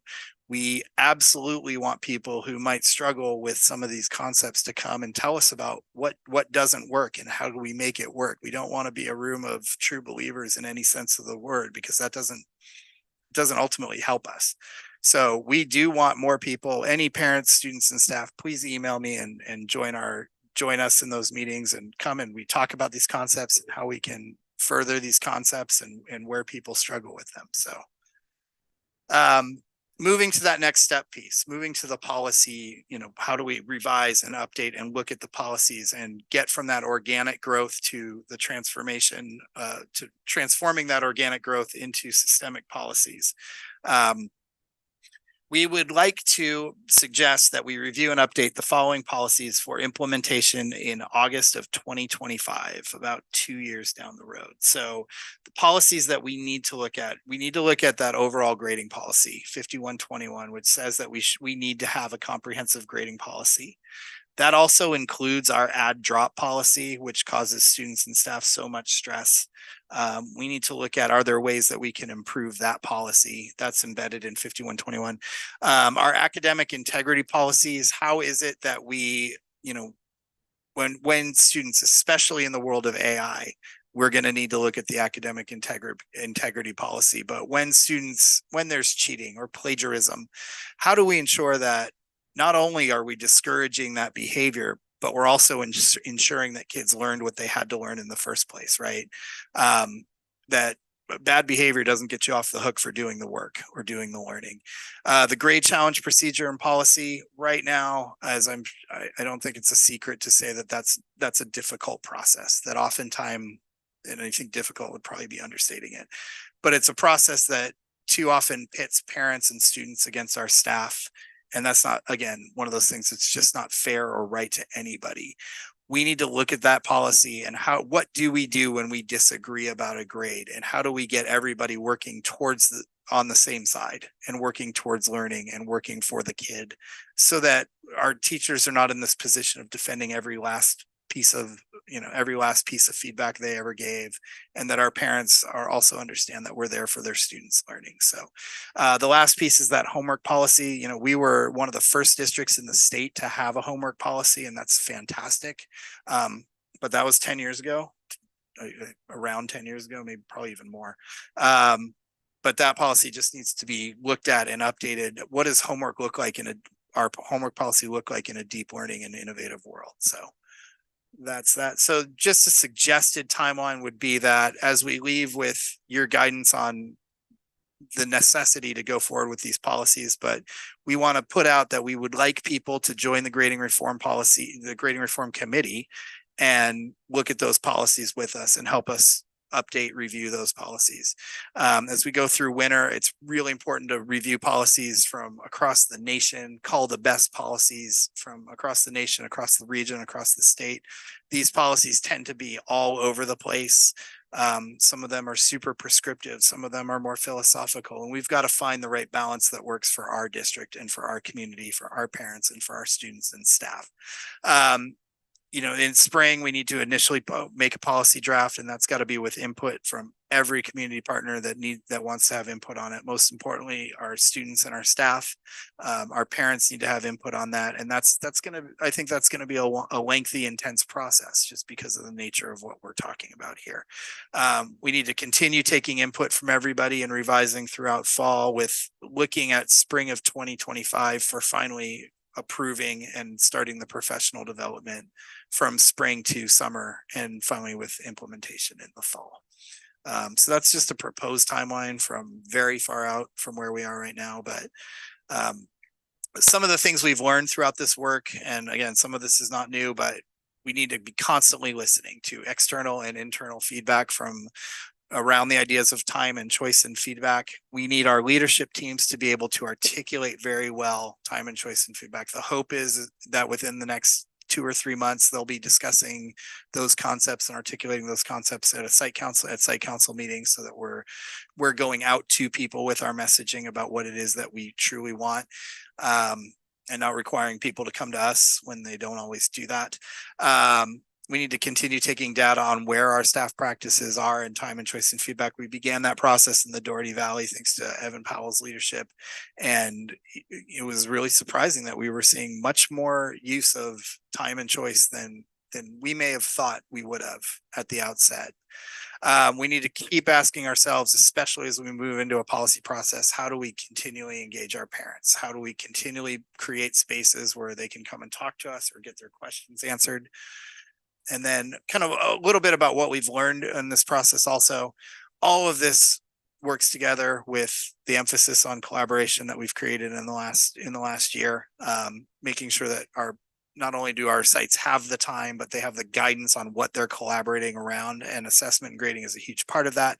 But it works with our district-wide essential standards, which we brought in last year, the learner profile, deep learning, all of it is tied together, and we've got to keep that. This was just, I went to a seminar on assessment and grading, and they asked this really great question when I told them about some of our unique challenges. They said, districts have to ask themselves whether they value learning or value point accumulation. And if you value learning, you've got to start using the language of learning in everything you do, and not the language of point accumulation.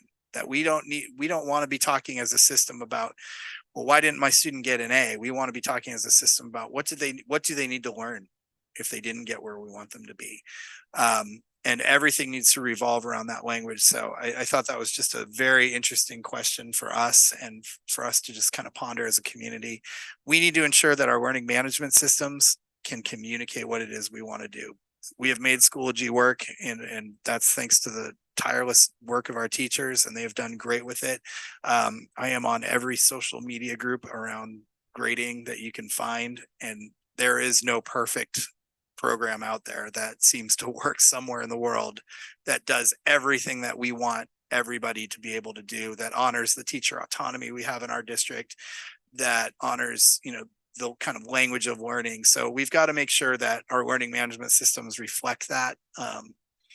Parent student, like we said a few times today, parent student survey input at every step. And one of the real important pieces that as we move into this policy phase that we need a community-wide understanding of is what is the meaning of our grades, right? Grades don't mean a number, they mean a description of learning. And that's work that the Grade Reform Committee has begun this year. Is that at the foundation of any policy is going to be a common understanding of what grades mean. You know, at the end of a transcript, we are putting so much emphasis on this one little letter that we put on a transcript and that we use to determine students that our society uses to determine students' futures. And that little letter has so much meaning and importance attached to it. You know, so we've got to be able to really say articulately, what does that letter mean when we give that to a student? And is it accurate? You know, and when we give a student an A, does it mean that they've met those grade level standards? And when we get down to B's, C's, D's, and F's, do we agree on what that meaning is? And do we all understand that? Because that's at the heart of some of the consistency that our parents have so often asked us for throughout this process. So that's where we'd like to go. I would love to hear your questions and thoughts and input and guidance on the next stages of this. And before we turn it over, just again, I want to thank Chris and everybody involved in this. This has been going on for a number of years. Is this year 6 or 5? The committee is 5. Yeah. So this isn't fast work. And I want to really thank you for the leadership you provided. I also feel, just if I may, a second of highlighting a couple of things. When we say we want to create the conditions for all kids to be successful, the fact that that sometimes takes some people's view that we're going to somehow water things down so that all kids can be successful, no. But we know that we can create the conditions for all kids being successful. Having said that, if a student doesn't provide any work samples, they can't get any feedback and they will not get a successful grade.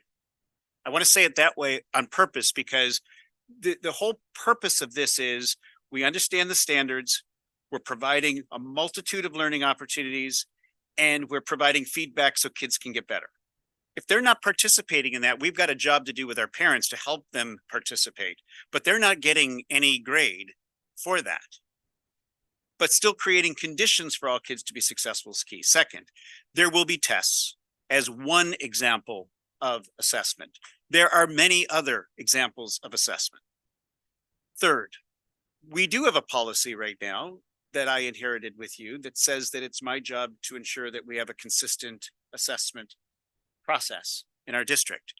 And truthfully, our consistent assessment process right now, and has been for years, is teachers create their assessment practices based upon any applicable research, etc.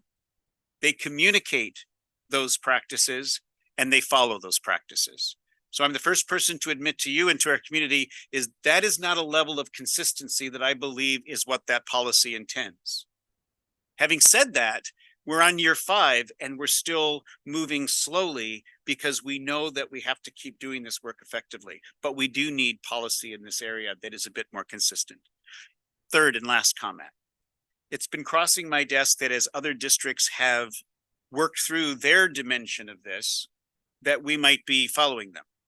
I can honestly tell you, having been in 5 districts myself, and now getting to reap the benefits of work that started before me, we are not following any district. This is locally developed based upon any ed code, any effective research and practice. And when we get to the policy stage, even though there's been, even in the time I've been here, a multitude of opportunities for people to engage, and it'll continue, but it'll move into the more formal policy process where, you know, you'll take public comments and all the rest at that time.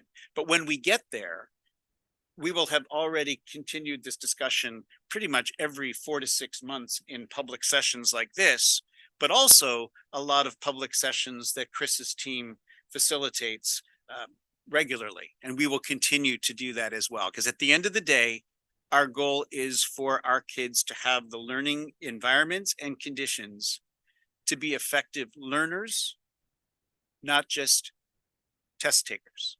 And I've gotten that language right from, to Shelley's point earlier, our students who we met with last year, who worry that they're better test takers than they are learners. And all I'm asking you as our board to continue to work with us on, and our community to understand, is there's no either or here.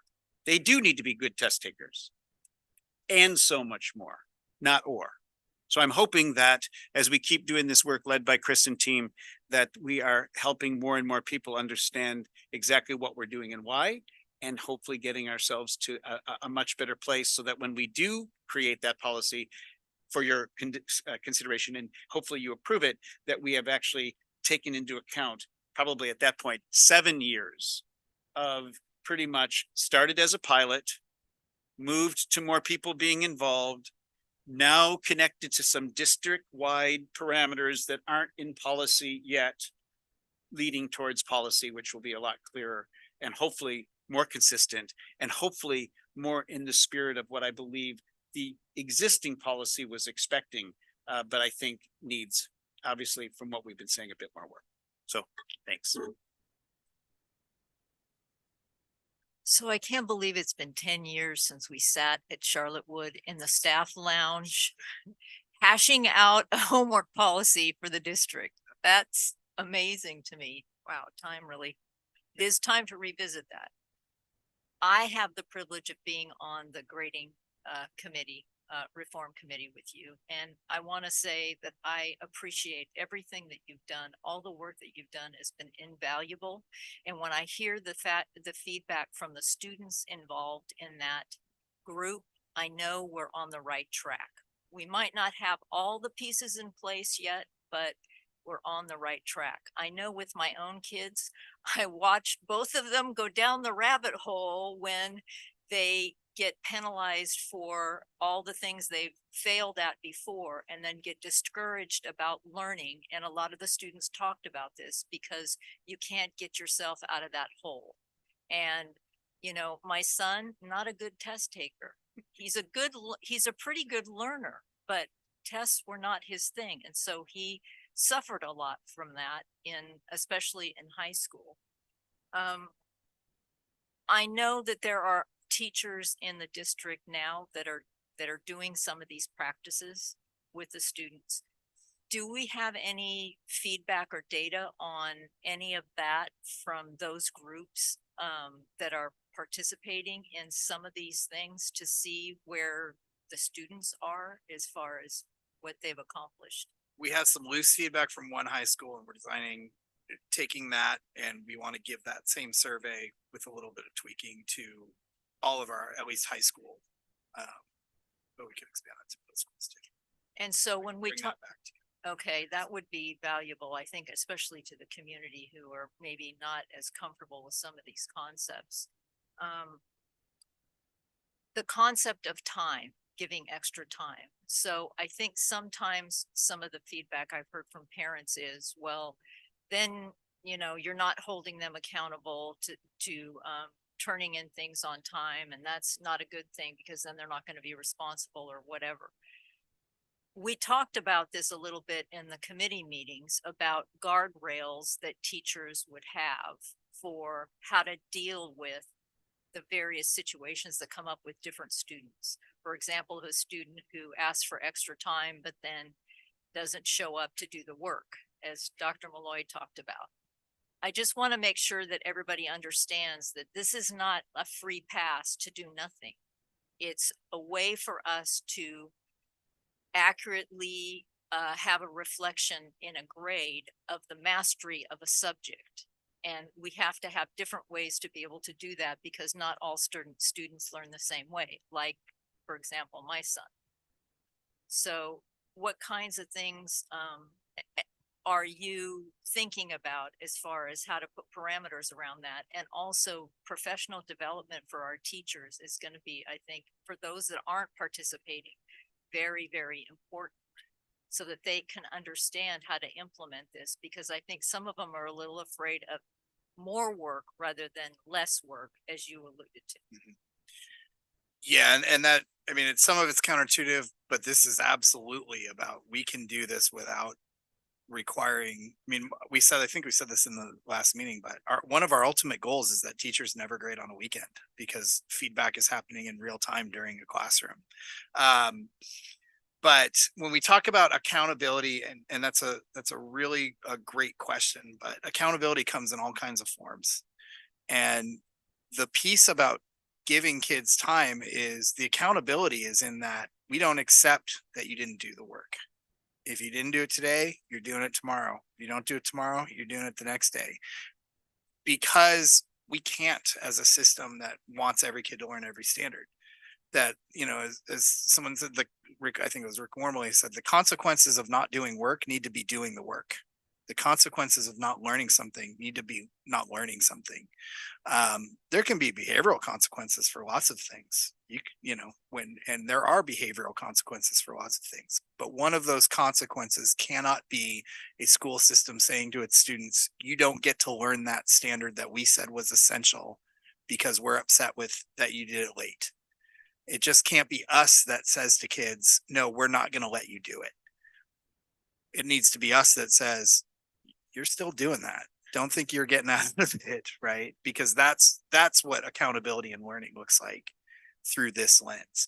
As far as parameters goes, we absolutely have to acknowledge that time is a finite resource. June 1st comes whether we like it or not. And that this cannot be, we've got to allow teachers to give kids time, but in a way that works for them. That's why we do hope that teachers are able to use the resources of, when we say we've put in intervention or access in tutorials, that's our system providing the resource of time where we can. And we've got to continue to look for ways to do that.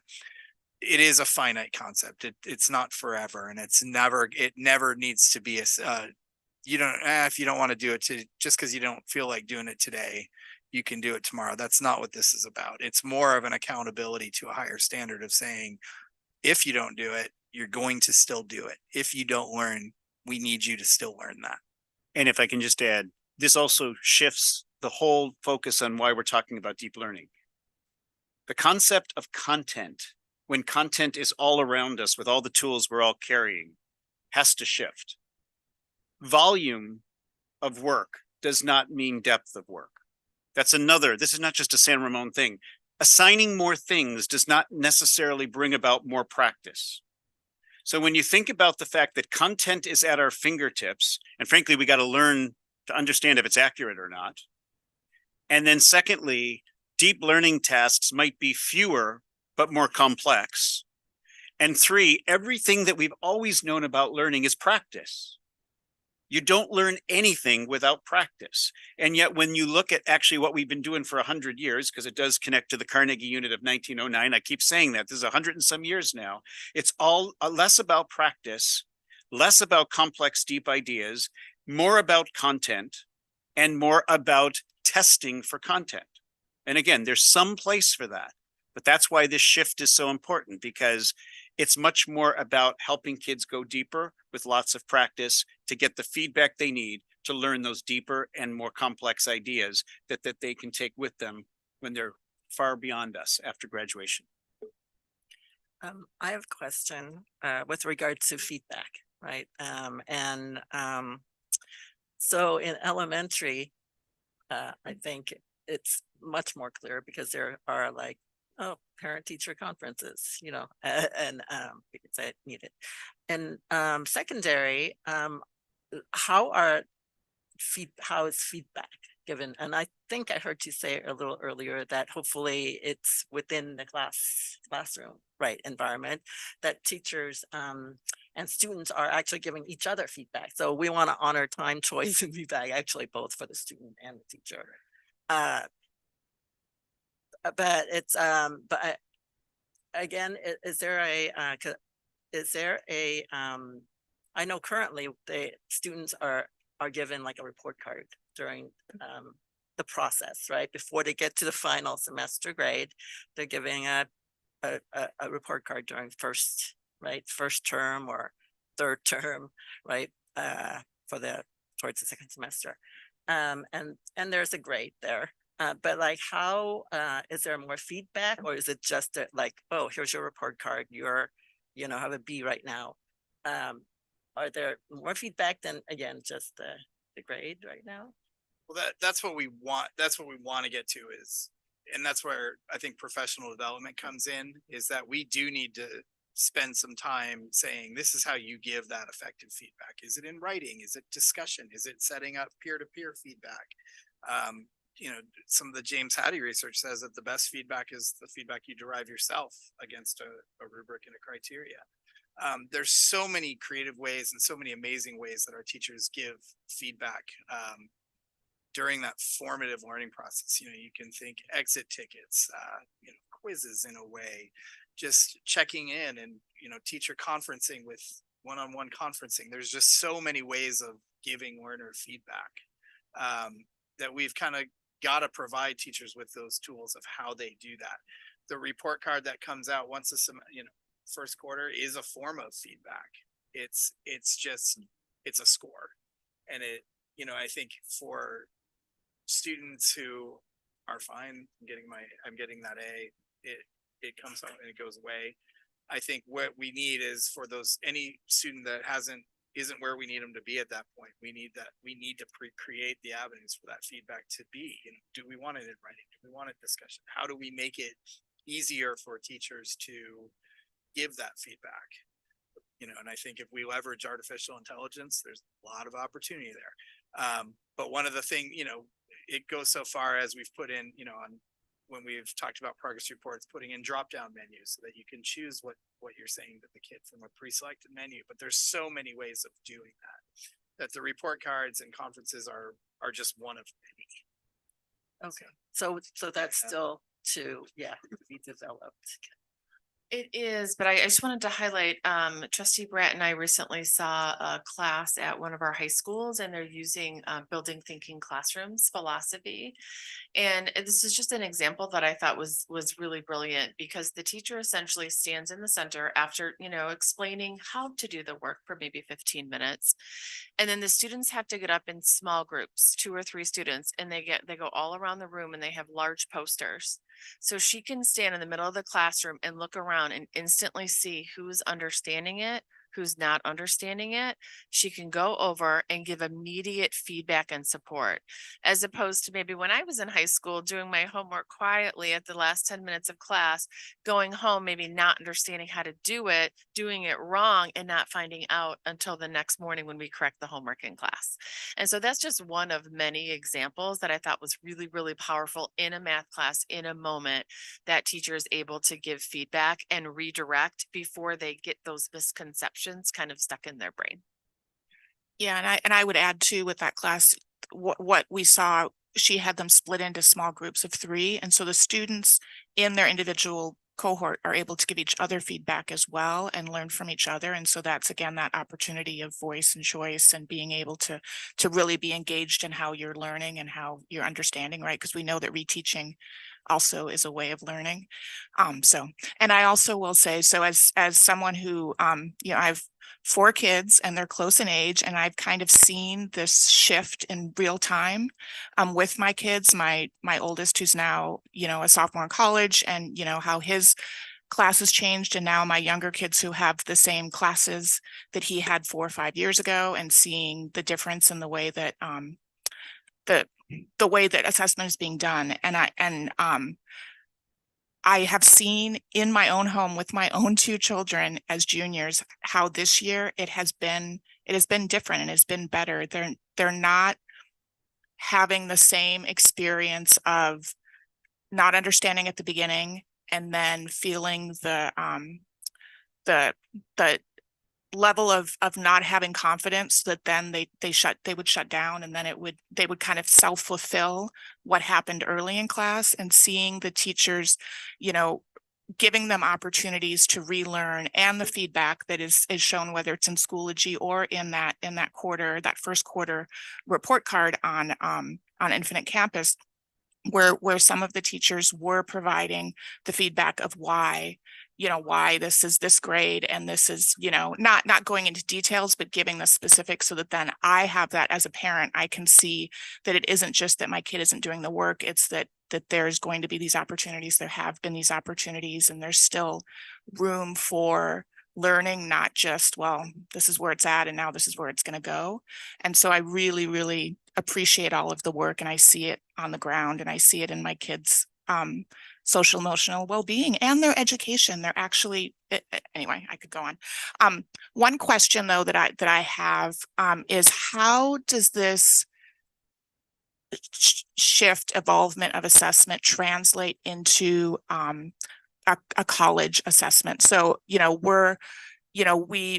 we want to provide a variety of pathways for students to have once but we want to prepare them for whatever opportunity they want to take post-graduation. And we see statistically that I don't want to overestimate, but 90% of students perhaps go into a college situation.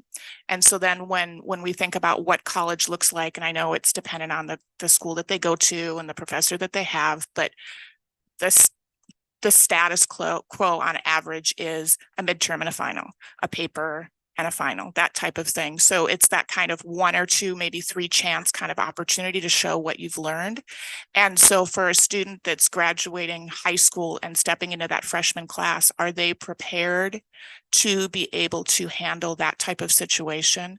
Not that that means that we have to mirror it, but how are we preparing them so that they are able to relearn, understand ways to teach themselves in those spaces that are, at a higher level of learning than a high school class? So a few things. I mean, obviously what we've talked about is that preparation for the post-secondary world is paramount to everything. I mean, that's why we have a learning profile. That's why we have 12 standards along the way. The best thing we can do for our kids to prepare the number one best thing we can do to prepare our kids for school is to make sure that they leave us knowing what they're supposed to know and being able to do what they can supposed to do. That's preparation for college. As the saying goes, grades will get you into college, but they will not keep you there. And I think the data that we've looked at, when we see what students get into colleges but come home sophomore year because of the stress and the overwhelmed, that's what we're kind of aiming to counter. Is, we're playing the long game here of long-term success. Colleges are changing too in how they approach time and choice and feedback, not at the same pace, and it always kind of trails upward, but we do see pieces like that. But as Dr. Moy said, we're not getting rid of the idea that there are high stakes assessments in the world. If you're going to graduate school, you take an entrance exam, right? There are high stakes assessments in the world, and we're not immune to that. But we can't always, what we have to be cautious of is we have to prepare you for how they do things, to the point that we're not preparing you with the actual, the math or the writing or the reading. And that's always kind of a delicate balance. So yes, we do have to prepare them for how colleges work. But it's, in my mind, is far more important that we are preparing them with the knowledge and skills that our standards demand, so that when they get there, they're able to perform at the level that they need to. And I would even argue that the shift is going to prepare them more for the college environment, because you don't have this points accumulation thing, and I get graded for homework, and I get all these extra things. Still need some transition there for the kids, but the idea that it's your responsibility to learn it over the course of the semester, you're not just going to cram it right before the test. You die, right? The skills. Yeah. I just wanted to piggyback on what Laura alluded to, being in the committee and being with the students.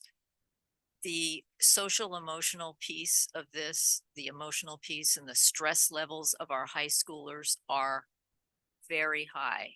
And some of the concepts that we're looking at doing is going to greatly help them to not be at that high level anymore, because the learning doesn't happen when they're all stressed out. They're trying to memorize and take tests and get the A and all of that, and changing some of this groundwork that we're doing and some of the practices that our teachers are using, I think will greatly help them to be in a better place emotionally, spiritually, socially, all of it. And that comes directly from them and some of the things that they talk about in the committee meetings. And this is something that, we've been working on for years to try to reduce the stress levels of especially our secondary students because they've exponentially over the years just gone up, up, up. So this also dovetails into our other strategic directions. There's a huge difference to our student stress when we say you didn't get where you needed to be and there's nothing you can do about it now, and you didn't get where you needed to be and we're here to help you get there tomorrow. And we know you can. So It's already after 11. Go ahead and take the one public comment card we have and then continue discussion, but Jesse, I was just gonna ask you a quick question. I think I Sure. tried to coalesce a bunch of thoughts into one question, see what's more important, because I know we're short on time. One, thank you for the presentation as well as including the slide on what it doesn't mean, because I think that, you know, having both those things is great. I think we have a really fantastic view of what this would look like, you know, 3, 4, 5 years from now if we enact the changes that we're kind of on the pathway for. But how are we going to inspect what we expect? And I know that's kind of a weird question because we're talking about not focusing on testing. But at the same time, what sort of measurement tools are we putting in place to go, we expect that this is going to expand our students' ability to learn and love learning and social emotional. But what tools are we going to do to be able to, if, you know, we were talking about this 5 years from now, here's the changes we made, here's what the positive progress we've seen. If I can just jump in on that one, because I think that's a really key question. Our principals right now have the requirement of inspecting, if I can use that term, what goes on in classrooms. However, as Chris said it earlier, we do trust the professional judgment of our teachers. What is needed is standards are clear, assessment practices need to be effective, and grading needs to be absolutely consistent and accurate. Even if we try to shine the light on some things versus what we may have historically always shown the light on, our teachers will be supported to do that. Our principals will be supported to oversee and monitor that in a collaborative fashion. And it's been my experience in our district that the majority of our staff with the right supports do really well. And if we have any circumstances where something emerges that doesn't make sense, then it always starts with parent and teacher, parent and principal, and sometimes it makes it to our office and we work through that. But I think your point is a good one. When we do shift policy, that has to come first. Then we shift practice through professional learning, and then we monitor implementation. The only however here, and I'm really grateful that this was the decision the district made before I got here, the fact that it's been so organic in its beginning, now it's got a lot more on the ground information from our own district about what's working and what doesn't make sense. And we've got a lot of that good information. That's part of when people ask us to be more transparent, when people ask us to actually engage more widely. So yeah, we've learned some things that somehow how the 1, 2, 3, 4 levels, for example, didn't make sense to people. We're revisiting that because it's part of what we're doing publicly to get to a better place.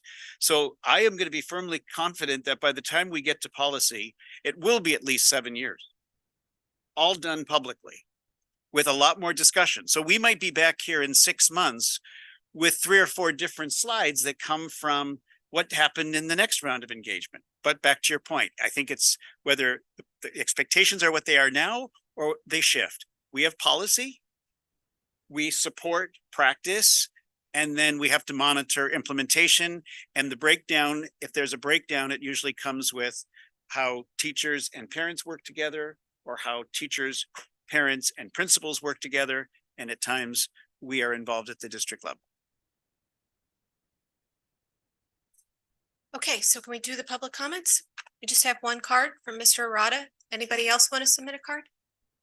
Okay.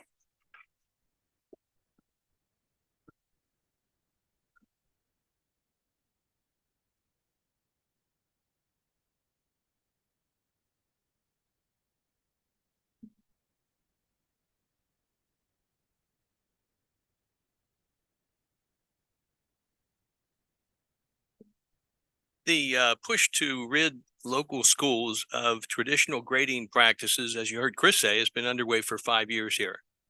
The realities of that campaign were displayed in a 2022 summer seminar you conducted for teachers. The introductory slide was titled Grading and Equity. The subtitle of that slide was, quote, exploring the link between our grading practices and equitable outcomes. Another slide in the presentation said you got to break some eggs to make some omelets because fair is an equal. Where all this is headed was then exposed at Charlotte Woods back to school night last year, a couple months later, when new grade equivalents were presented to parents.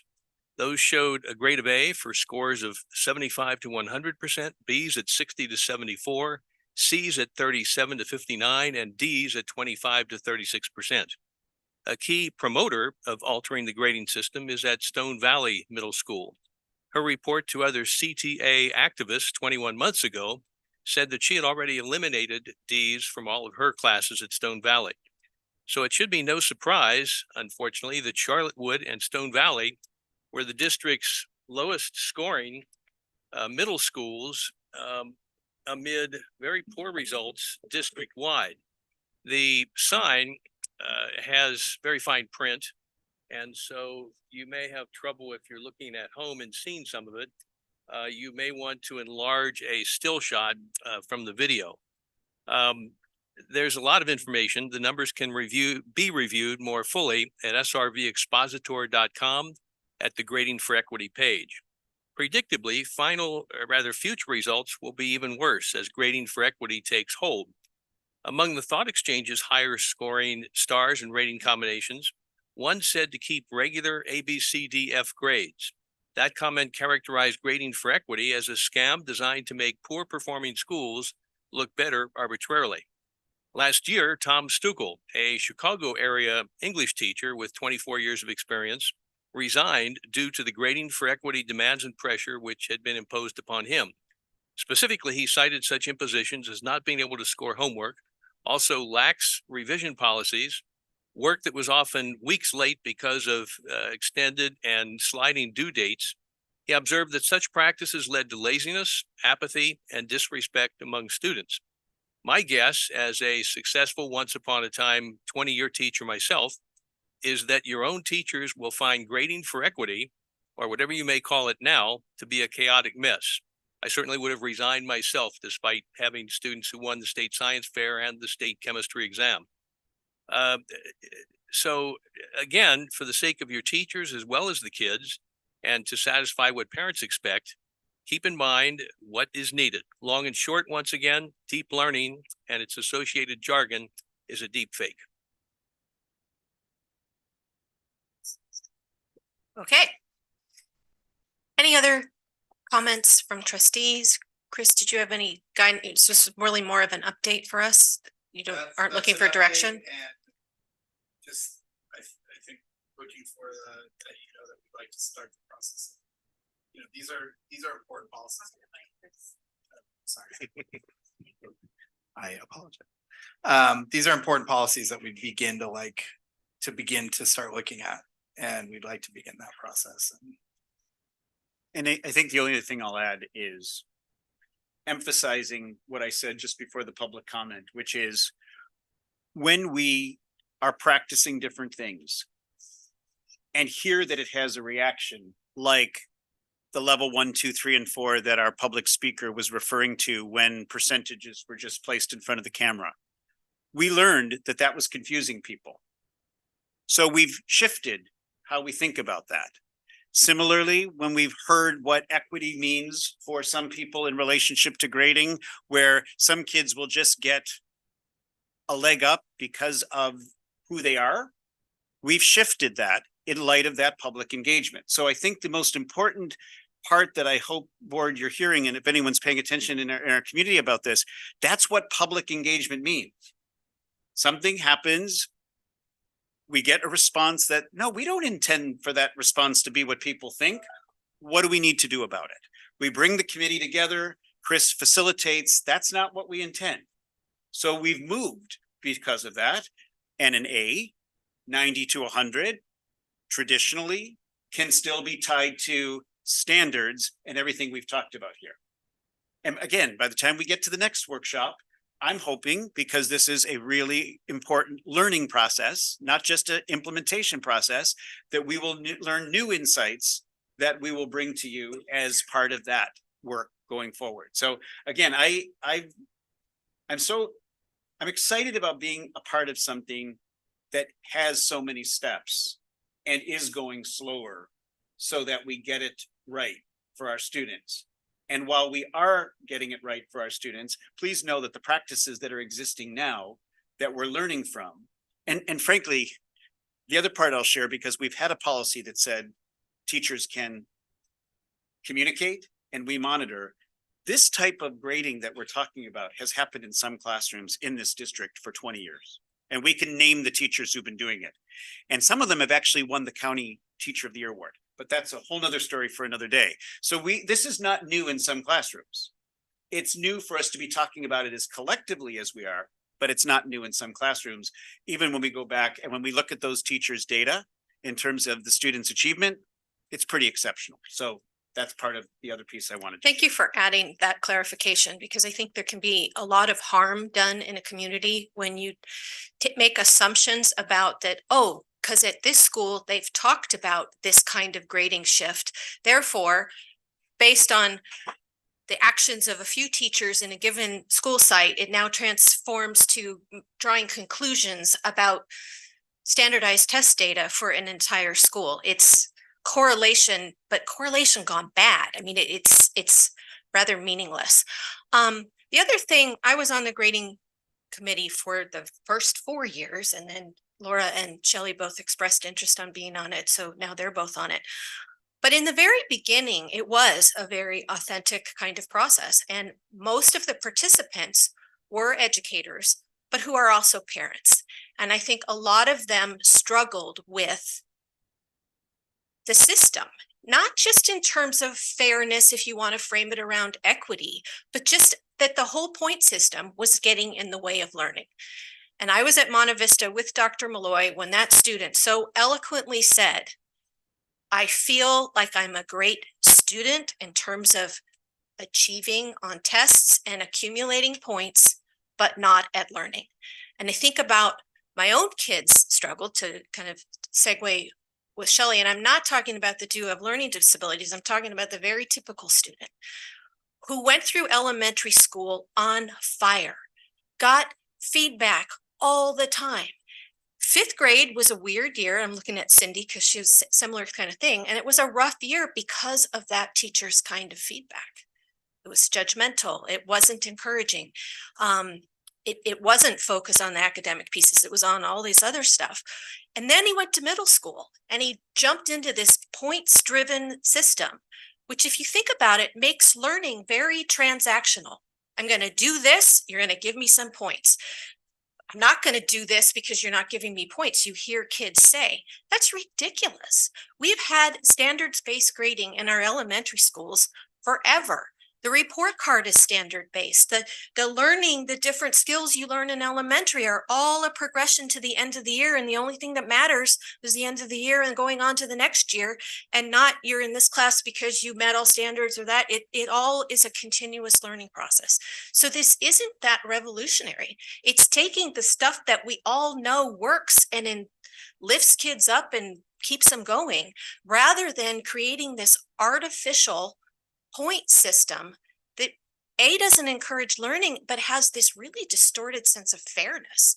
And so often when we're in these grade challenge situations, it's down to this nitpicking about these points and about fairness. And even, like you said in the beginning, even the teachers struggle with the rigidity of this system that they're forced to continue from the basis of fairness. But this whole idea of turn it all on its head and focus on learning is absolutely the crux, and where I think our intention needs to stay, and in measuring our end results. Because those kids that know how to learn go on and learn in college. And even if they're in college with a high stakes letter grade sort of thing without a lot of support, the main thing is they go on to life and careers with a sense of, I can do that. I can go learn about that. I don't have to take a course and get points and grades to now be able to do this new skill. So in terms of our goals of lifelong learners and multiple careers, that's really what the point of all of this is. So thank you for your team. I wish I was still on it, but I think it's helpful to get other people, to be part of it.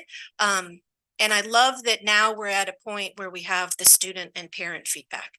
We started slow because we needed it to be a safe space for educators to talk about these things and not feel, attacked and all of that. So that's the history of why it has evolved the way it has. We Okay. want to continue about that. encouraging that, and anybody who wants to join us, please join us.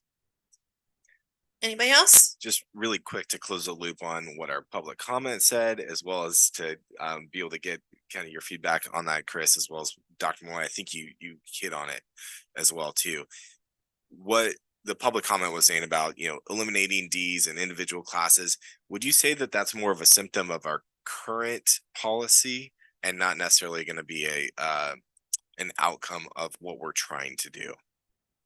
I'll start by saying that we do want to ensure that our teachers are given the conditions to be the professionals they are, and that's not planning to change. However, under the present policy, the way it is interpreted, teachers make all kinds of different decisions regarding how they want to best assess. They communicate it, and it has to be monitored. So my expectation would be that there would be more consistency. There would be more clarity between classrooms, that we would move away from, those are 2 ninth grade English classes in the same school, and I want that one versus that one because of the reputation of this and that. Though there will always be differences in classrooms, and I do not want to give the impression that we expect a cookie cutter approach, because that's one of the gifts of an educational community, that teachers and staff members and kids have different personalities. I don't want us to say that it's all going to be the exact same, but with some consistency, we move away from, I want that, I don't want that, I want to shop for that, I want to go there, or I want to go outside because I don't want any of this. And unfortunately, that's all a part of our present situation. And I believe a consistent policy that is collaboratively developed, that honors the professionalism of teachers, but also understands the importance of the students at the center, can get us to a better spot. And can I just add that that's why we also, at the end, I alluded to this, but that's why we believe that a community-wide understanding of the meaning of a grade is so important. What is a grade? And then what do we agree on when we say a student has an A or a B or C or D or an F or an incomplete? So. All right, thank you. Well, thank you, everyone. Sorry we took half an hour longer, Thank but I think it was a meaningful discussion on both Thanks to topics. the And thanks for the public for joining us. We appreciate your interest in what